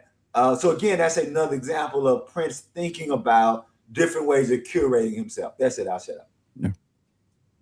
So I have a lot to say, and I can't say it because we would need to do an entire other podcast to address what you just said, Michael Dean. Uh-oh. But what you just talked about is so critical.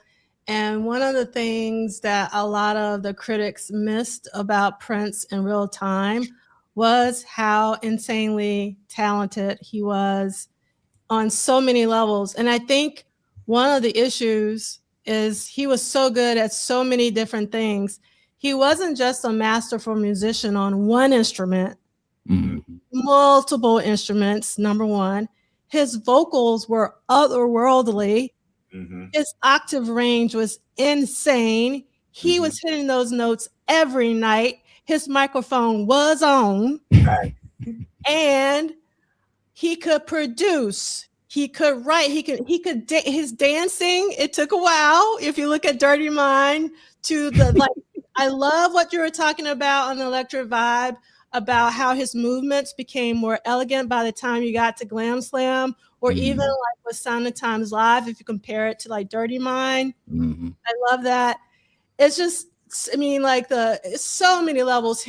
Prince as a businessman, Prince as, a philanthropist. It's just he was operating on such a high level on so many things that he just gets reduced to his hits. Really just, my heart just like sinks. The other thing, especially during the 80s, and we've talked about this before, music was segregated. I guess music has always been segregated, but it wasn't segregated for me in the South of all places. In rural South, like we were listening to everything. So when I moved from Alabama to Georgia and people only listened to one kind of music, I was like, what? Like, this does not compute. Like, music is music. What are we talking about? And then like having Billboard magazine and other, like Rolling Stones, like it's so genreified. You can only fit in this box. Mm-hmm. That's a whole other conversation. And then we as fans want certain eras and not open to Prince as a musician and his output in its totality is a whole other conversation.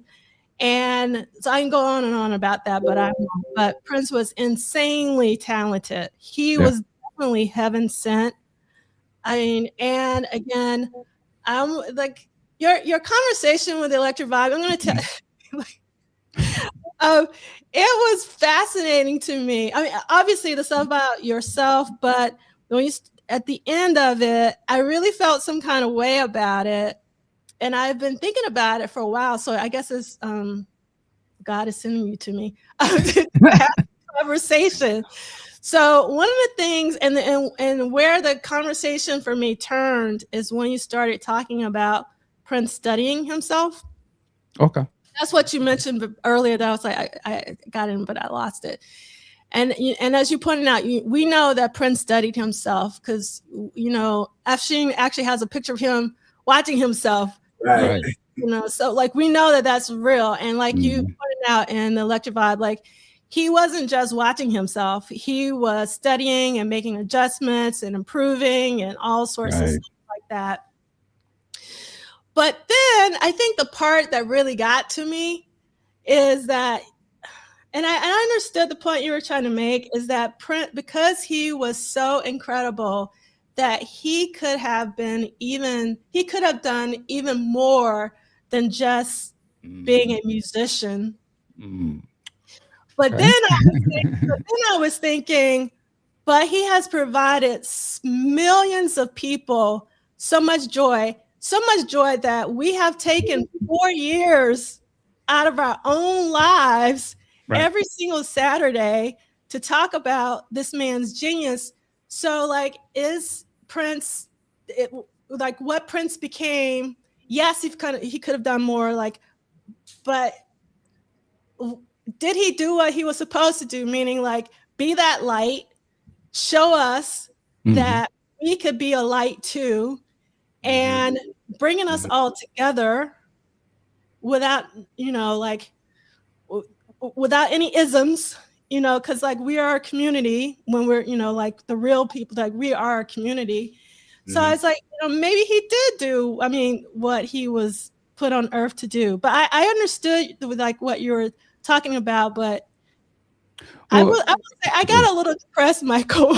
It was definitely not the intention of that. I'm speaking more, I guess, somewhat spiritually, and to say we could all do more. Like, it's not to say that we haven't done what we're supposed to do. There's always something else I could do or you could do. You know what I mean? I'm speaking more of that. I'm just saying that he was insanely, as we say, incredibly gifted. But I can imagine, and again, I never sat down and talked with Prince. I know Celie has and spent time, but you can look at the things. He's obviously a reader. He's obviously got very much bigger interests than music almost that we didn't really get to. That's why it's so fascinating to see what was those books that he was reading. I hear about some of the stuff, through other people of what he was kind of getting people to get into. Did you hear about this? And then you can look and see how his writing over the years sort of changed in terms of the subject matter. In the 90s and 2000s, he got way more into, Blackness and speaking openly about religion, not sort of masking it as he did before. And so I'm just saying, like, I can tell he probably wanted to, when you think of like the album Welcome to America. Now, some could say maybe the music wasn't up to par, but what he is speaking about in that album, I could see an argument where Prince be like, man, if I put this out, it probably cause more issues than I need to want to deal with right now.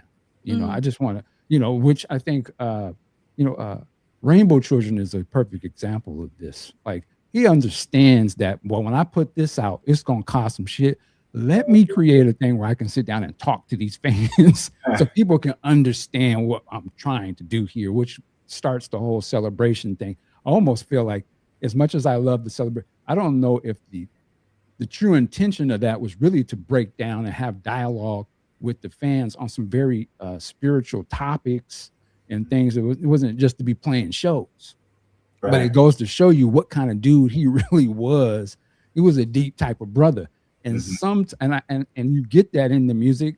But I could tell, like, I wonder if he would even look back and be like, he looked like the type of dude that he could think that some things, as he grew and matured, that's kind of beneath me, but that's a part of my package, you know.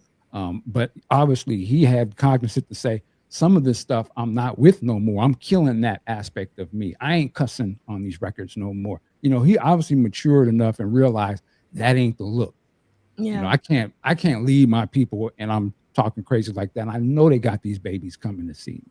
You know what I'm saying? So it was always a tug, push and pull going on, but it just goes to show, I just know that he was a lot more intelligent. And it's going to sound, he was super intelligent. He was super like a thinker. And that's what I mean, where, man, he probably, because you see what was he doing right before? Like, you know, he was kind of linking up with different causes and be more upfront. Well, yo, this concert is to raise money for whoop-de-whoop. Ain't, you know, I'm telling you right out the gate, where before it kept that behind the scenes. Like, so that's what I'm saying. Like, he was really, as we all do, he was constantly sort of growing. But I could imagine, like, last thing I'll say, it would have been interesting to see where he would be doing right now, where we are in the world. Yeah. And I could see where some fans would have went this way and some would have went hard that way. And I think he would have been like, I'm cool with that. Where before, I think he might have played the middle a little bit, or just not engaged in those conversations and just kept it about the music. But I feel like he was leaning toward, now I'm putting my foot down on this. You know, this is what it's about. You know, you look at the people he was linking up with, talking to and doing stuff. You know, Seeley, you know, Jesse. And Tavis and all of these types of cats. So it was more, West. Yeah, Kanye West. So, you know, it was more than just, you know, I got the cufflinks and, you know, my hair is done. It wasn't, you know what I'm saying? So that's kind of what I meant by that. To your point, he actually said, I need us to complete the book that I can give to Tavis and Dr. West. See, there you go. Because he and Tavis and Dr. West would not debate, but they would have these really deep conversations about spirituality and religion, and where spirituality and religion was placed in the civil rights movement. Like, I know for a fact they were having those conversations.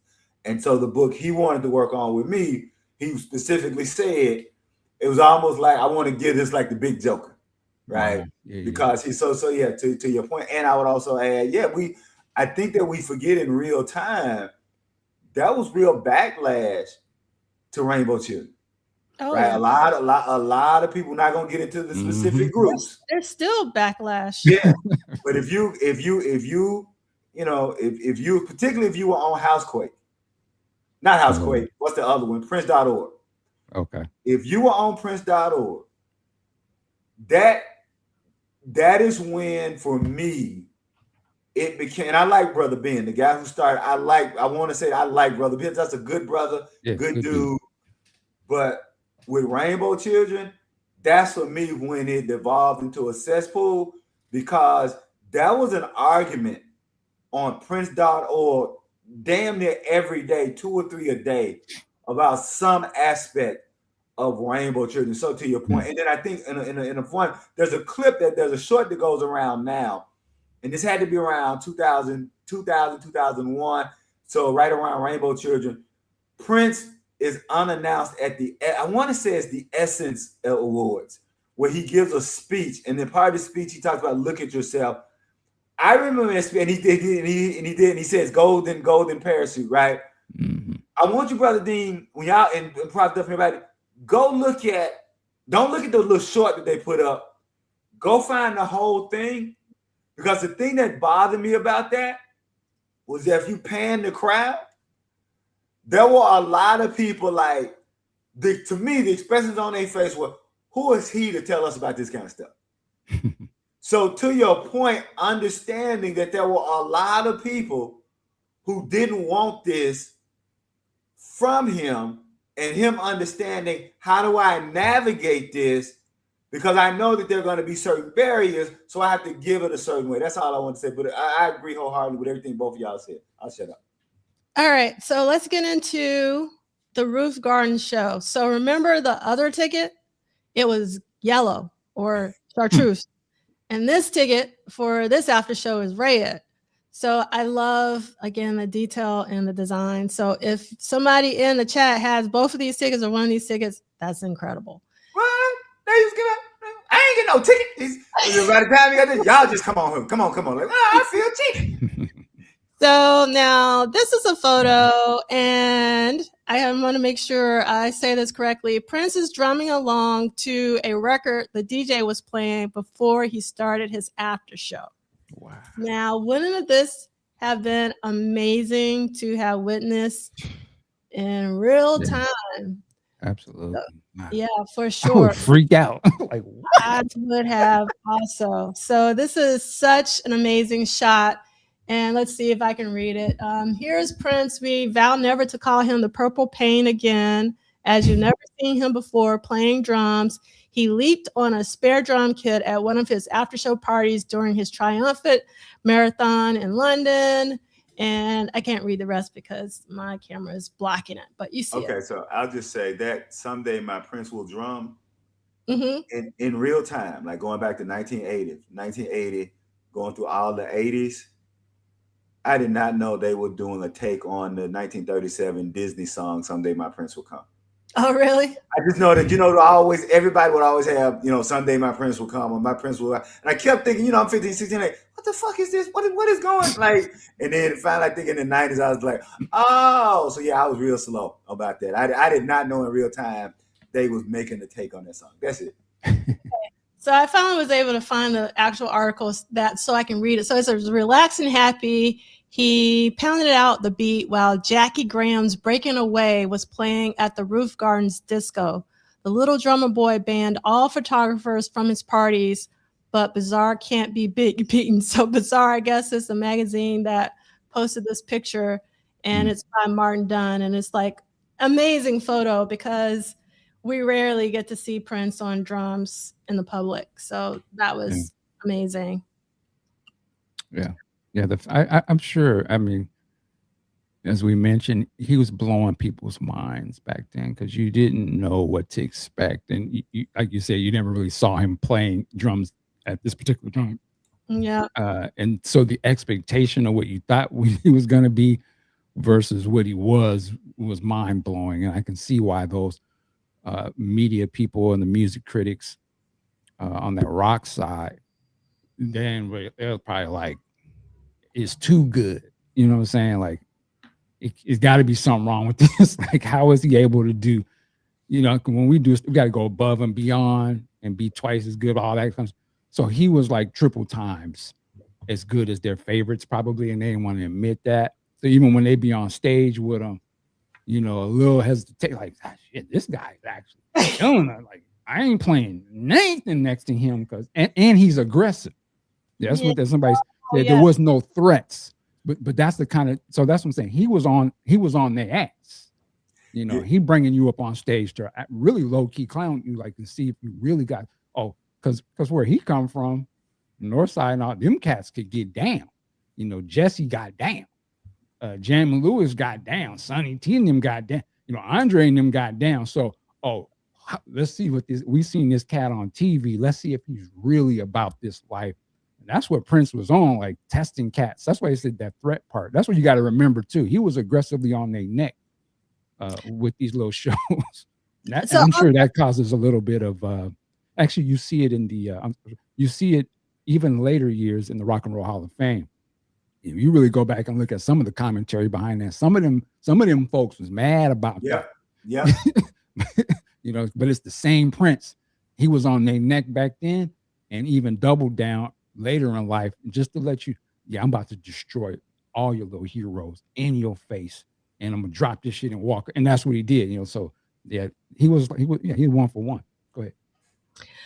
Well, first of all, I love this comment from Sakia, and I think this is really key. Like for me, Prince, number one, represents freedom for me, and number two, he represents a light that's so bright that he never let anyone dim his light. I love this, Sakia.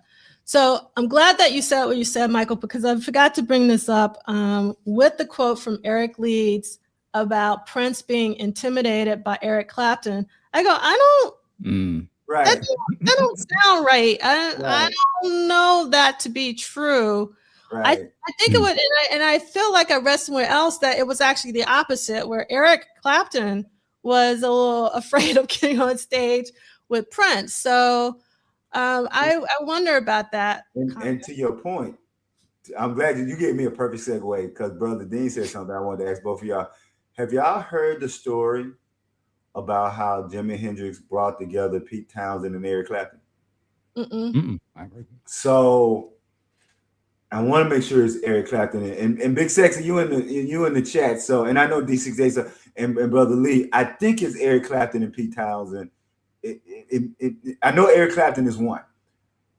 When Jimmy gets to Europe, those two guys, they know of each other, but they're not really speaking and talking because they're like rivals. So it's kind of like big dog.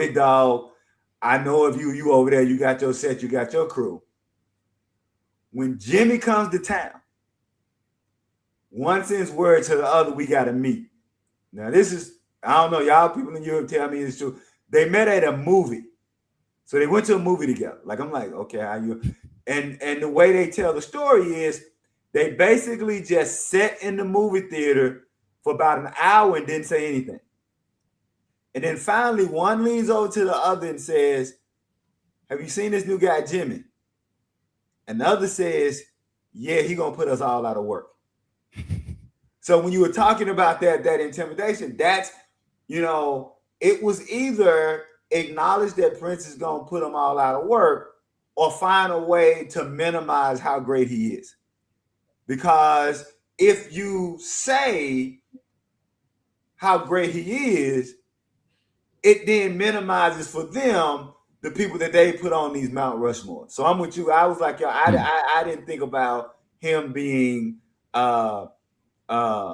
intimidated of Eric Clapton. That just didn't sound right to me. So that's it. I said, but it made me think about that story with Eric Clapton and Townsend. That's it. Yeah.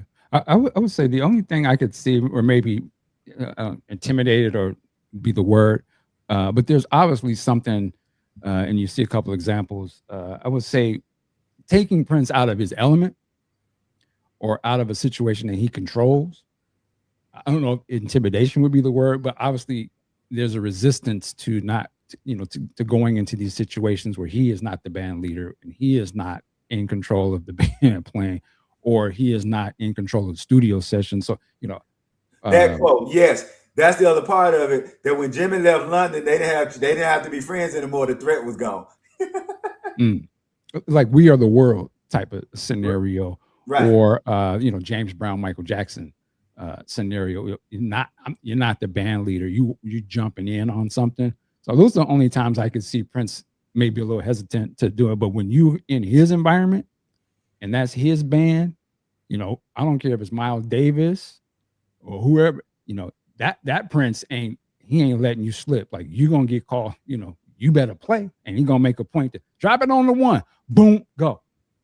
And that's where I think some of the people, you hear like what was his name? Dallas Austin spoke of this, when he went to Paisley Park. He was like, hey man, I ain't playing.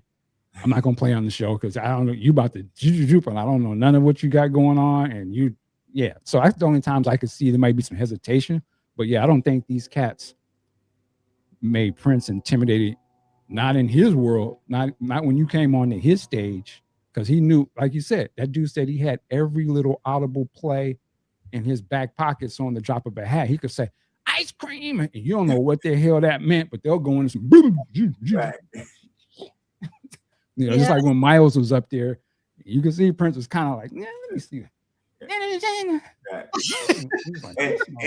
and he also yelled the crowd, don't forget who the boss is. Yeah, even the band sort of fought. But I mean, so I'm just saying, like, intimidation. I don't know about that, but yeah, he was not playing around. Yeah. And I just wanted to this comment. Yeah, if you got here a little later, we actually discussed this in the reading today. So if you go back to the beginning of us reading, we talked about that moment, and that's been covered in this week. So appreciate that. All right, yeah, go ahead. And just the last thing to throw, even on Michael Jackson, he wasn't intimidated on Michael Jackson at 31-21. He brought the bass to his face in the crowd. You know what I'm saying? Like, yeah, let's get it. Now, payback, nigga. Mike. Well, I mean, you know what? No, but Brother Dean, to that point, people make a big to-do of it.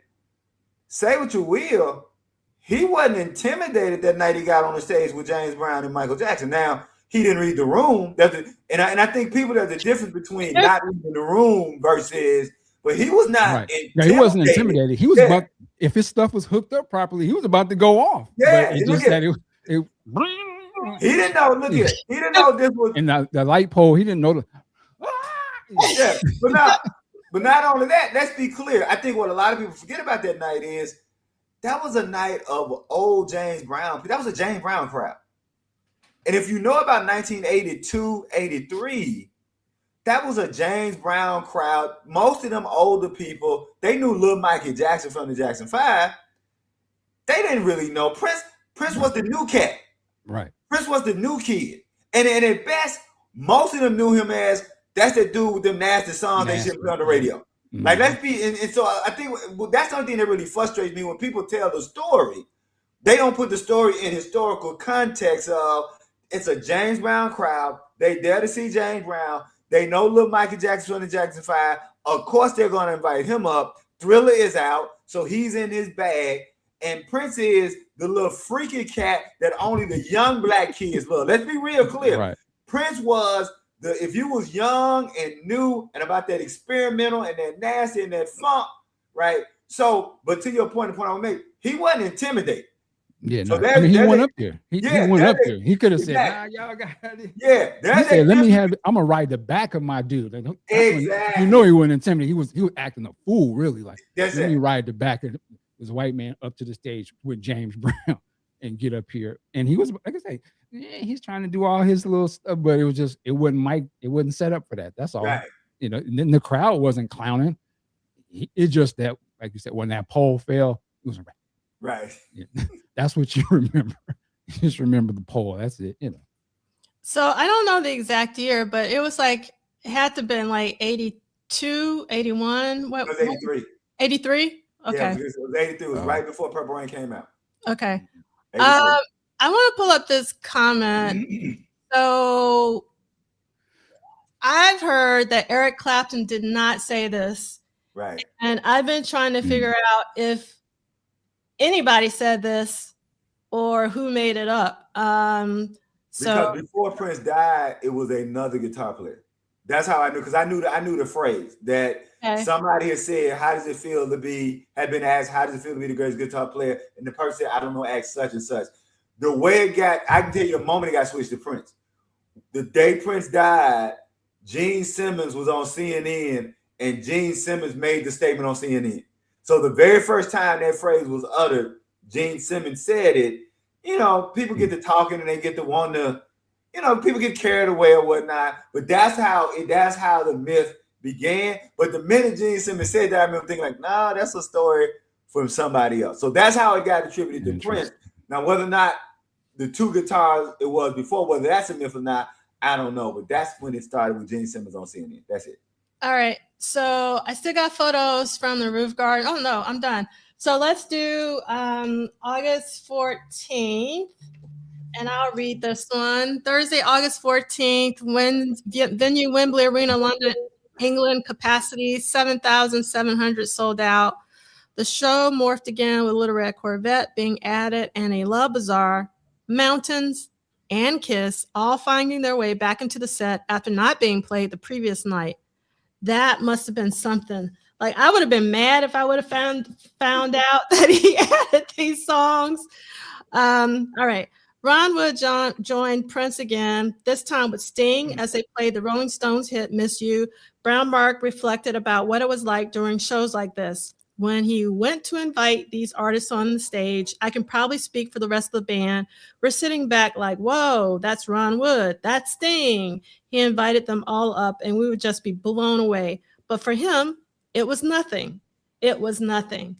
I think this is a better Right. quote around all of this. Sting got up to play with him in London, and Prince loved effing with him, recalled Roy Bennett. Prince was doing all these turnarounds, and eventually Sting just got up playing. He took his hands off of his bass and put them up in the air.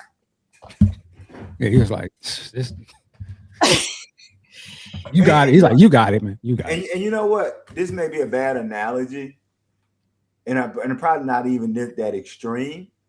I think Prince having, well, I guess Ron Wood would, because we know. I was gonna say, it's kind of like how people don't understand that for Eric Leeds, James Brown, and Miles Davis are the North Star.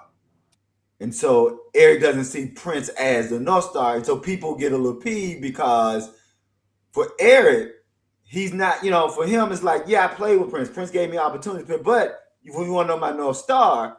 So in the same way, Prince being on stage with these people, not that he's dissing them or not, they're not his North Star. Like, I think that for Prince, his North Star would have been James Brown, because the one thing about it in that show, when Prince does the James Brown move, he looks back to see if James Brown was looking.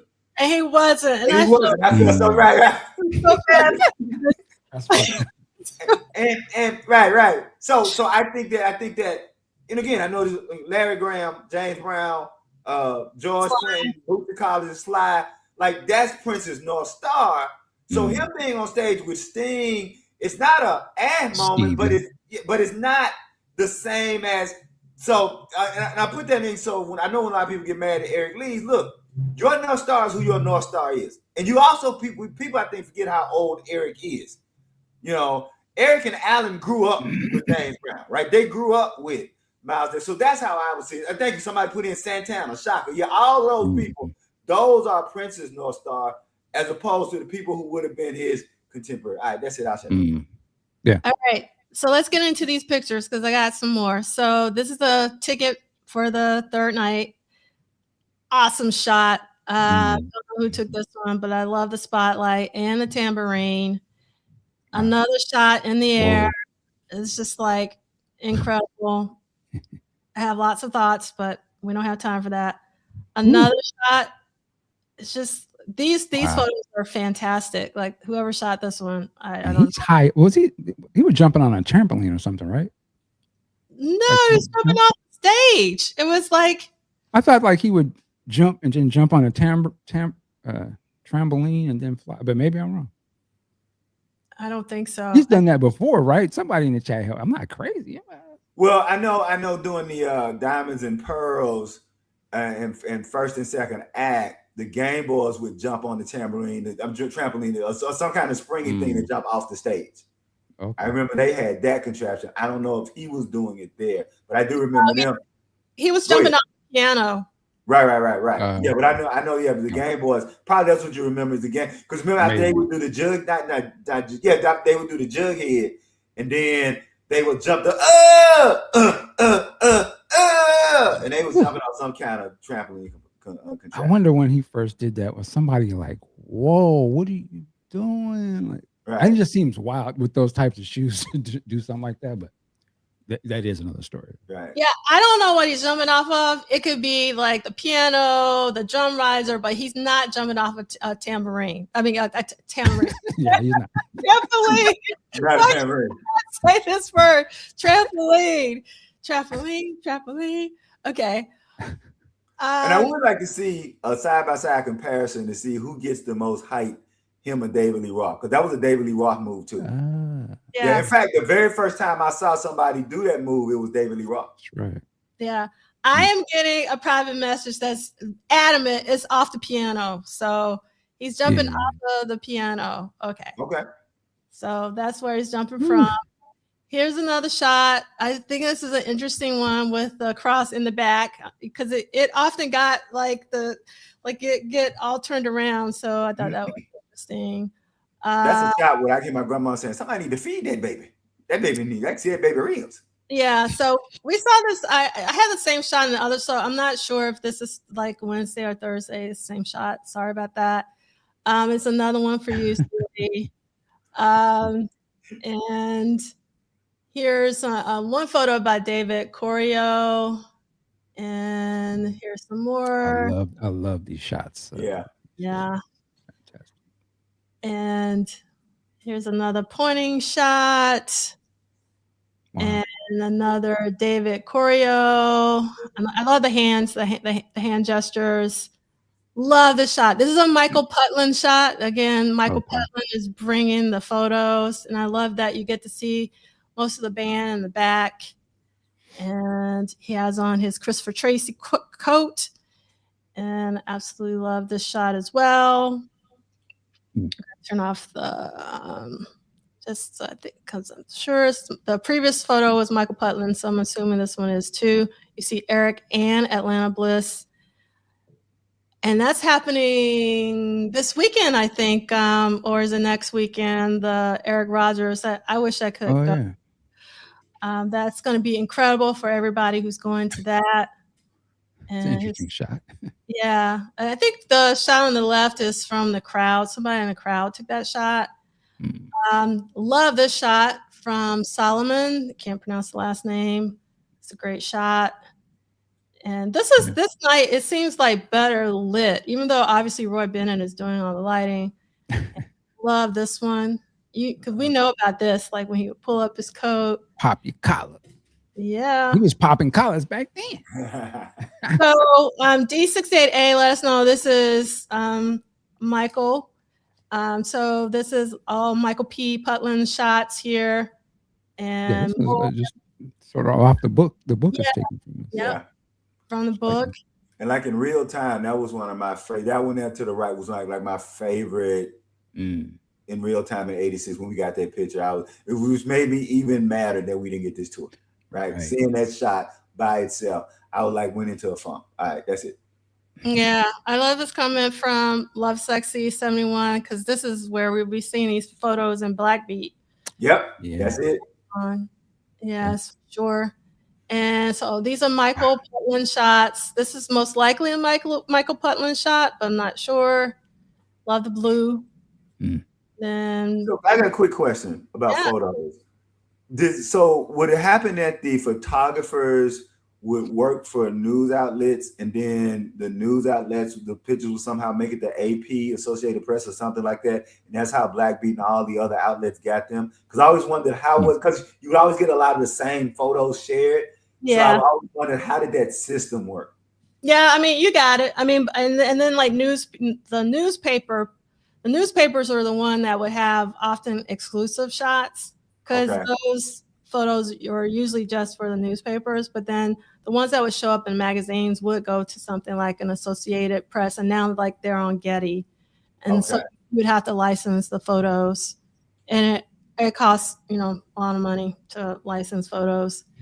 This is a really great shot. Again, being able to see Wendy and Eric and Atlanta in the back was really fantastic.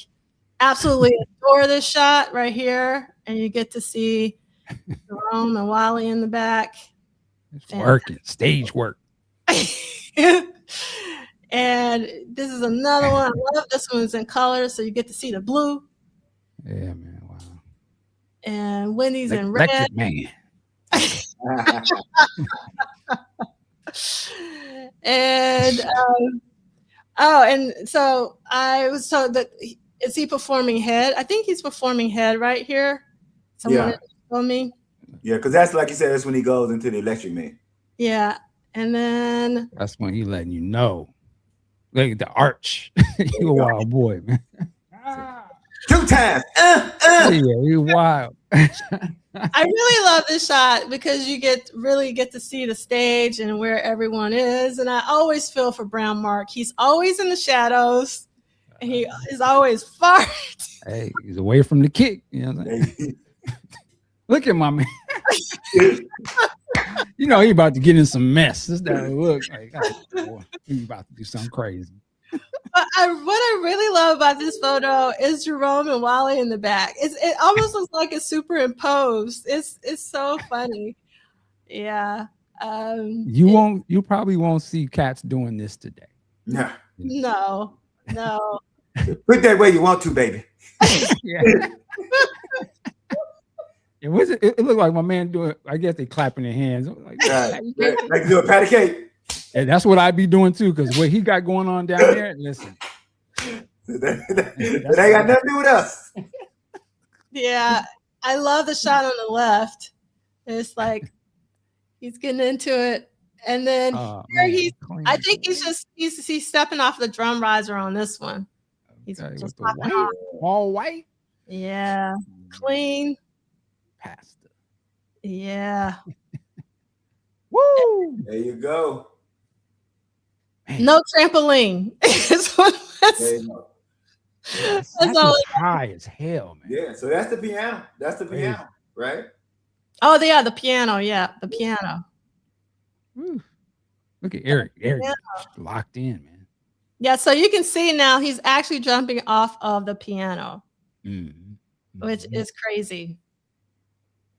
And then the next shot is going to be Eric, the photo. If it's the same one that was in People magazine, it's the one to the left. It's going to be the cover of Eric's new book, unless they changed it. Right. And I love this diamond cut white. Yes, indeed.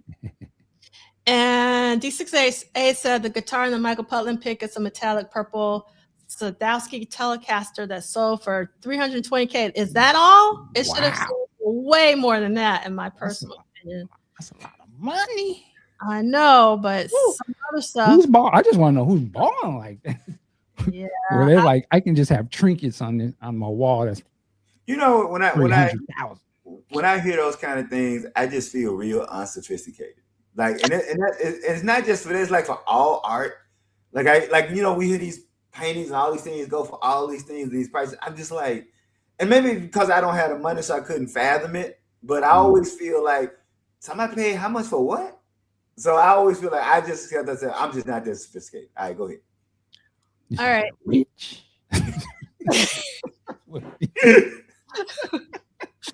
Yes, Michael. You can be broke, sophisticated, but you can't be broke and have expensive shit. There you go. Oh my God, that's funny. This is a great photo with the lights and everything, and I love the shot on the right. It's like I know I'm clean. Mm-hmm. Yeah. And having some fun. And here's another one by David Corio. He's happy. Love again. Michael Putland is coming with these photos. This is such a great shot. Yeah. And it's another one. More. Who has the train? I love. I do. Sorry. I know. I love trains. Like that. That reminds me of home. So my grandparents and my grandfather's business were on the same train track. So I felt my grandparents' presence in that moment. Thank you. Love this shot of Prince at the piano. See his cufflinks. Love this shot.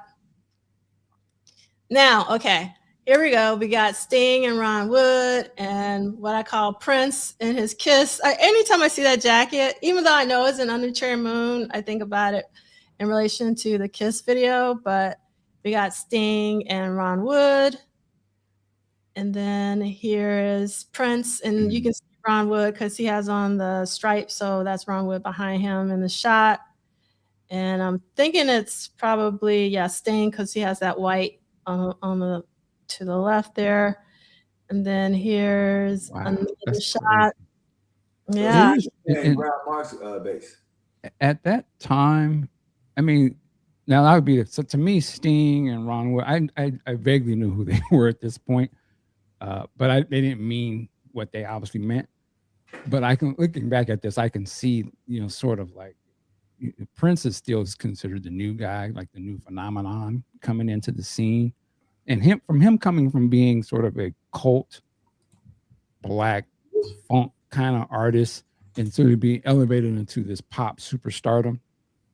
And then you have these, I would say maybe in Rolling Stone's case, somebody that is considered the old guard, or he is the, the Rolling Stones is the epitome of rock and all that. For them to be behind him playing, that I'm sure that imagery that's a hell of an imagery, and just kind of what that means. And like they're co-signing him, like, yo, this is the next dude. Like this is that guy. When you have the musicians like that on that level can humble themselves enough that they're going to be behind this brother playing, and from where he comes from, it says a lot. Like it says a lot, because you're not going to really see that. I mean, again, you'd have to figure out like who would be the. I guess I could have argued maybe a D'Angelo or something that he may have had those other legacy musicians get behind him. What was the thing? Like D'Angelo did something with Michael. It was like a TV special. It's like a white artist. This was back. Oh yeah, I know what you're talking about. Yeah. This was after his first album. Even the fact that he was able to get to that level. So I mean, with Prince, all the stuff he's done, he's just getting started still.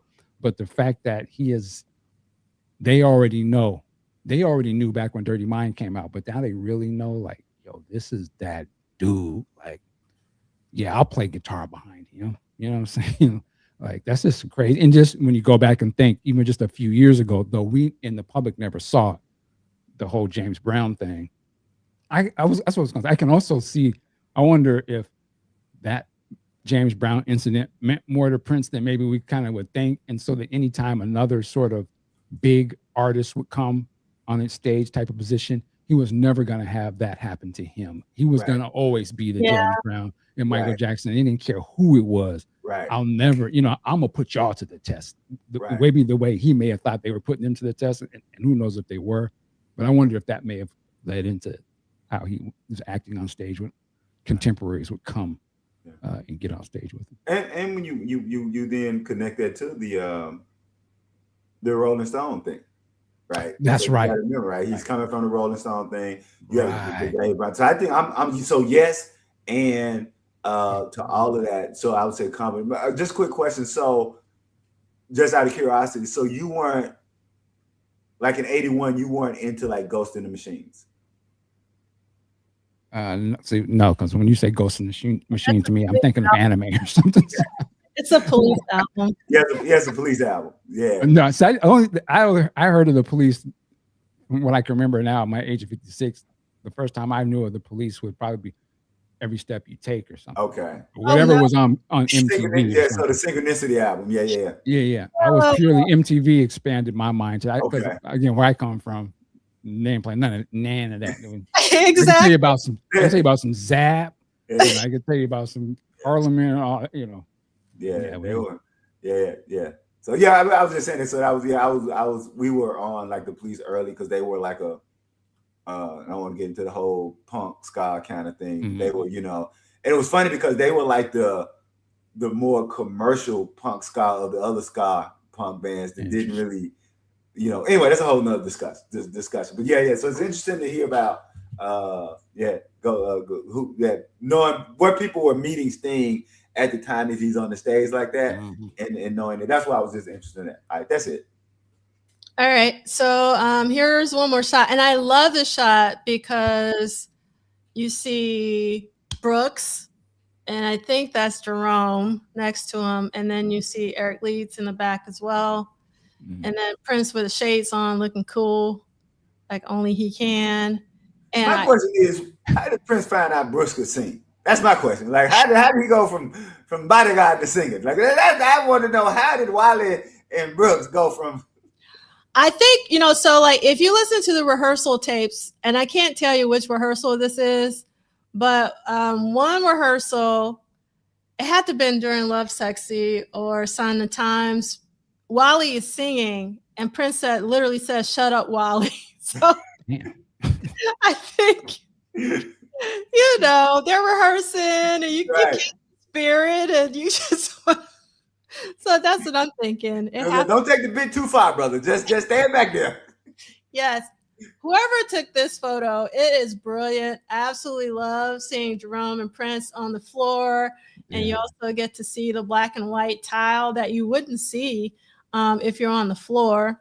Right. So, that's an interesting shot. Was that like from behind upper risers behind the stage or something? From a fan? Like, that's an interesting angle because up. Yeah. Pointing down. Yeah, it's a great shot. Whoever took this is pretty great. And then here's another one. And that's to me, that's Prince get down on the floor, man. Like he's not, you know what I'm saying? Like they getting down. Yeah, the Detroit crawl. He gets down. You're not gonna see Sting and them. They not getting on the floor, still having it popping, and he's on the floor getting busy. And I love looking pretty and just swagged out. Man. And I love that he's still doing this with Sting and Ron Woods on the stage. He's still being Prince. Doing him. Yeah. Because it's their privilege to be on stage with him. You dig? Exactly. Here's another shot. With the white, with Jerome with the whites. Yeah, man, with the jeans with the whites. Come on, man. I never understood. Prince is in a suit. And they're wearing t-shirts and jeans. I have never understood.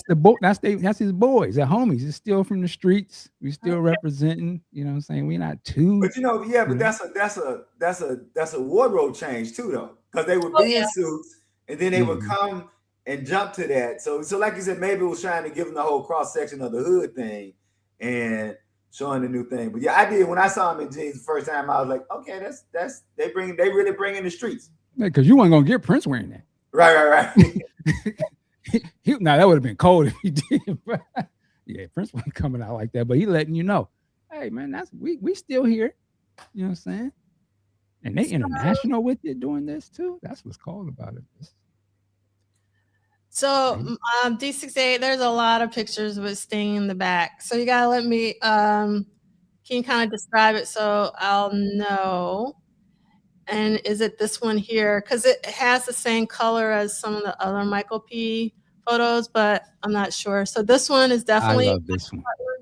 I love that. What do you love about this one? Just they lean back. You know what I'm saying? Like, and my man's like, "Oh shit, I got you." Right. That's what I say. Prince getting down, man. Like he bringing him like to our world. Like they jamming, man. Like, and he ain't holding nothing back. I love it, man. Yeah. That's why I wish this was on video. I would be shocked if this is not on video. It's got to be. So someone had asked a question. I'm sorry, I was meaning to bring it up, and I don't think. Oh yeah, I did save it. So I wonder if this was pre-planned or not. I would assume not, but maybe it was. What do you guys think? I wouldn't put nothing past Prince because he's very stickler for being prepared. But at the same point, I don't know if they would have took the time to rehearse that. So I don't know. And also based on what we read today and last week, there's nobody talking about it being planned. You talk about people coming to the shows, but I'm sure if it was planned, the people that brother Duane interviewed, they would have probably mentioned it. Oh yeah, and before they came, because if I'm not mistaken, was Welcome to America the tour where he was bringing people on to do guest spots and duets. And if I'm not mistaken, people were picking their song, or he was picking their song, something like that. Wasn't it like, because I know the Grammy Award winning jazz artist, Cassandra Wilson, who's from Jackson, Mississippi, she said they talked about the song they were going to do beforehand. So I would have thought so. And so since nobody mentioned it in Brother Tudahl's book, I'm going to lean toward it was all spur of the moment improv. Okay, some people are saying planned, some saying improv. And someone asked, love to hear the music from that show. You can on D68H channel. Oh, wow. And it's actually in let me share. It's in the accompanying playlist. So in the accompanying playlist for this week, at the bottom of my YouTube channel, you can hear the first, second, and third night of the show. And there's what you really should watch is there's some TV footage, so you get to see the fans and hear the fans, It's only like 5 minutes and 37 seconds. There's actually concert footage too of one of the London shows. So I highly recommend. And that's also on D68A's channel. And then, as I mentioned, we have the Electric Vibe podcast with the one and only Michael Dean. So that's all in the accompanying playlist. So, Michael Dean gets personal on the Electric Vibe. And look, another great shot with Ron Wood and Prince, Christopher Tracy. Here's another one. I love this is like Prince Mac Daddy look. He's like, Man, that's dope. Love this. And then I love this photo. Again, you get to see Greg, and I also seeing Prince hug Ron Wood was also something that was just really great to see, and showing his appreciation. Always love seeing Prince and the fellas. And again, Celie, that's for you. Me, and let me say this to people know. It's a joke, y'all. We're not actually saying that that's what Prince is. Like, just quickly, it came out of a joke that we were all talking about. How for me and my cousins, Prince was always a solo artist. But for my cousin John, it bothered him more than me and his brother. That for him, he always wanted Prince to be more of a band guy. To where me and my cousin, we were like, nah, we like him as so. That's why Prince is always like, me. Fuck him. So that's the joke. Like, we're not really saying that. It's just three cousins who love Prince talking at 3 a.m, watching Sign of the Times for the 15 millionth time. All right, go ahead. I love Chanel's comment. It looks like they're pledging. Yeah. and I tell y'all this. Some of y'all have never tried it. It is not that easy to do the snake in unison. It's not that easy to make it. So give them boys their credit. Yeah. Love it. All right. We're almost done. Love this shot of Prince. Classic picture. Love that. Yeah. That's cool. Wendy. Wow. When that's a sweater dress that Wendy's in, rocking a sweater dress. I hope not. Okay. I couldn't get a great shot of what she has on.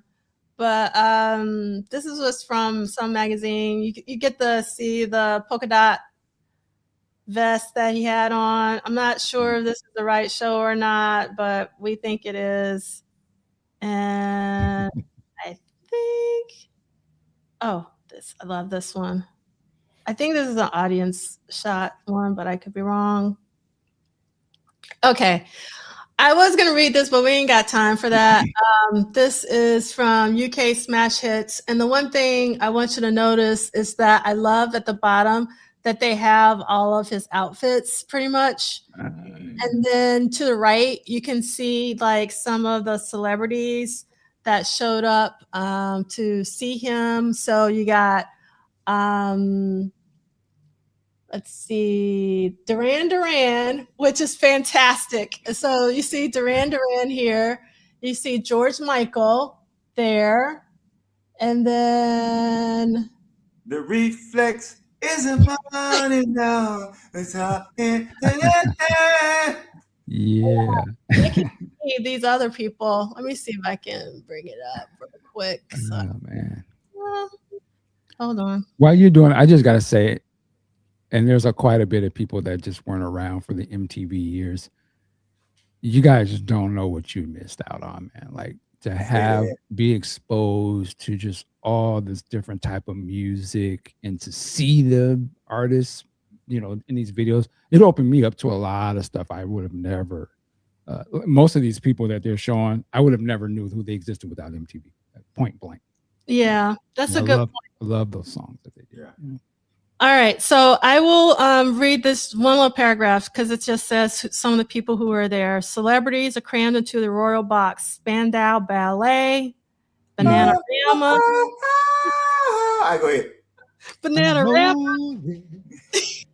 George Michael, Paul Young, Phil Collins, Bob Geldof. Every time you go away. See, this is what I'm talking about. Like, you had to be MTV. Like, it's just, you can't help but sing this shit. Like, it's so embedded into it. Howard Jones, Jesus and the Mary Chain, the Pet Shop Boys, Echo and the Bunnymen, Midge, I don't know how to pronounce his last name, and Siggy Sputnik all go to see him over the 3 days. All right. And then what else I got? I was gonna read this, but we don't have time for that. I'll read it next week if possible. But you can see some more shots here at the bottom, which is really cool. And on Friday, Prince traveled to the Netherlands to prepare for 3 nights at the Ahoy and Rotterdam. And hopefully we're going to have a special guest who actually went to one of those shows next week. So I don't want to call in case it can't happen, but it'll be great to hear from someone directly who actually went to one of these shows. So it'd be amazing. And then here is Prince going to the airport here in his purple suit, looking amazing. Dapper. Got the shades on. Yeah, I mean, just like, and that's, in context at that time, this imagery, this is not the Prince you thought, you know what I'm saying? Like the way he looks, you didn't, I was just like, what? His hair is different. And where's the ruffles? And nah, I'm clean. I'm on some other, just crazy, man. Crazy. It is. So and then also, I was going to say just last thing. I know you guys covered it, but these shows, that lays the groundwork for the European takeover. Or why they love Prince so much.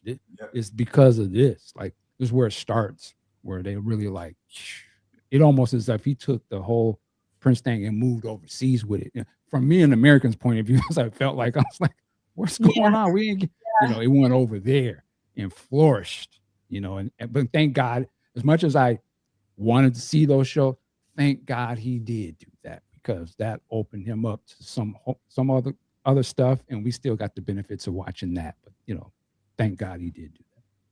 So before you came on, Michael, we read that Prince hadn't been to Europe in 5 years. So it was like for us during what I call the live drought, where we didn't really get any live shows. They didn't get any live shows. So like he had to, so they got those, the parade and the Sign of Times, like tears. Yeah. And, yep. All right. So I'm not going to go through the normal. We're just going to wrap it up just because we've gone over for so long. We really appreciate you being here and Michael Dean. But before we go, C. Lee, do you want to say something? Because I want Michael to take us out. I'm just thankful to be here. Like I always say, hug the people you love. Tell the people you love them. Tell the people you love them. Hug the people you love. Thank you, Prop Duff, for curating the space. And thank everybody in the chat. Brother Dean, you can take us home. All right. Well, thanks. It was great coming on. I felt the love. I had to get up and get on here. And thanks for, making this space, D'Angela, for us to be able to do this every Saturday.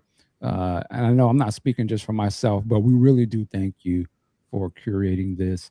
And I don't like to say safe space, but this is our spot. This is where we can just come and feel welcome, talk about stuff. We can disagree when we talk it out in love. We're talking about Prince music, and it leads us into all other different topics. So this is a special thing. We definitely have to keep this going. Thank you to everybody in the chat holding it down. All I can say there is work it like a job. We'll see you next time. Yeah.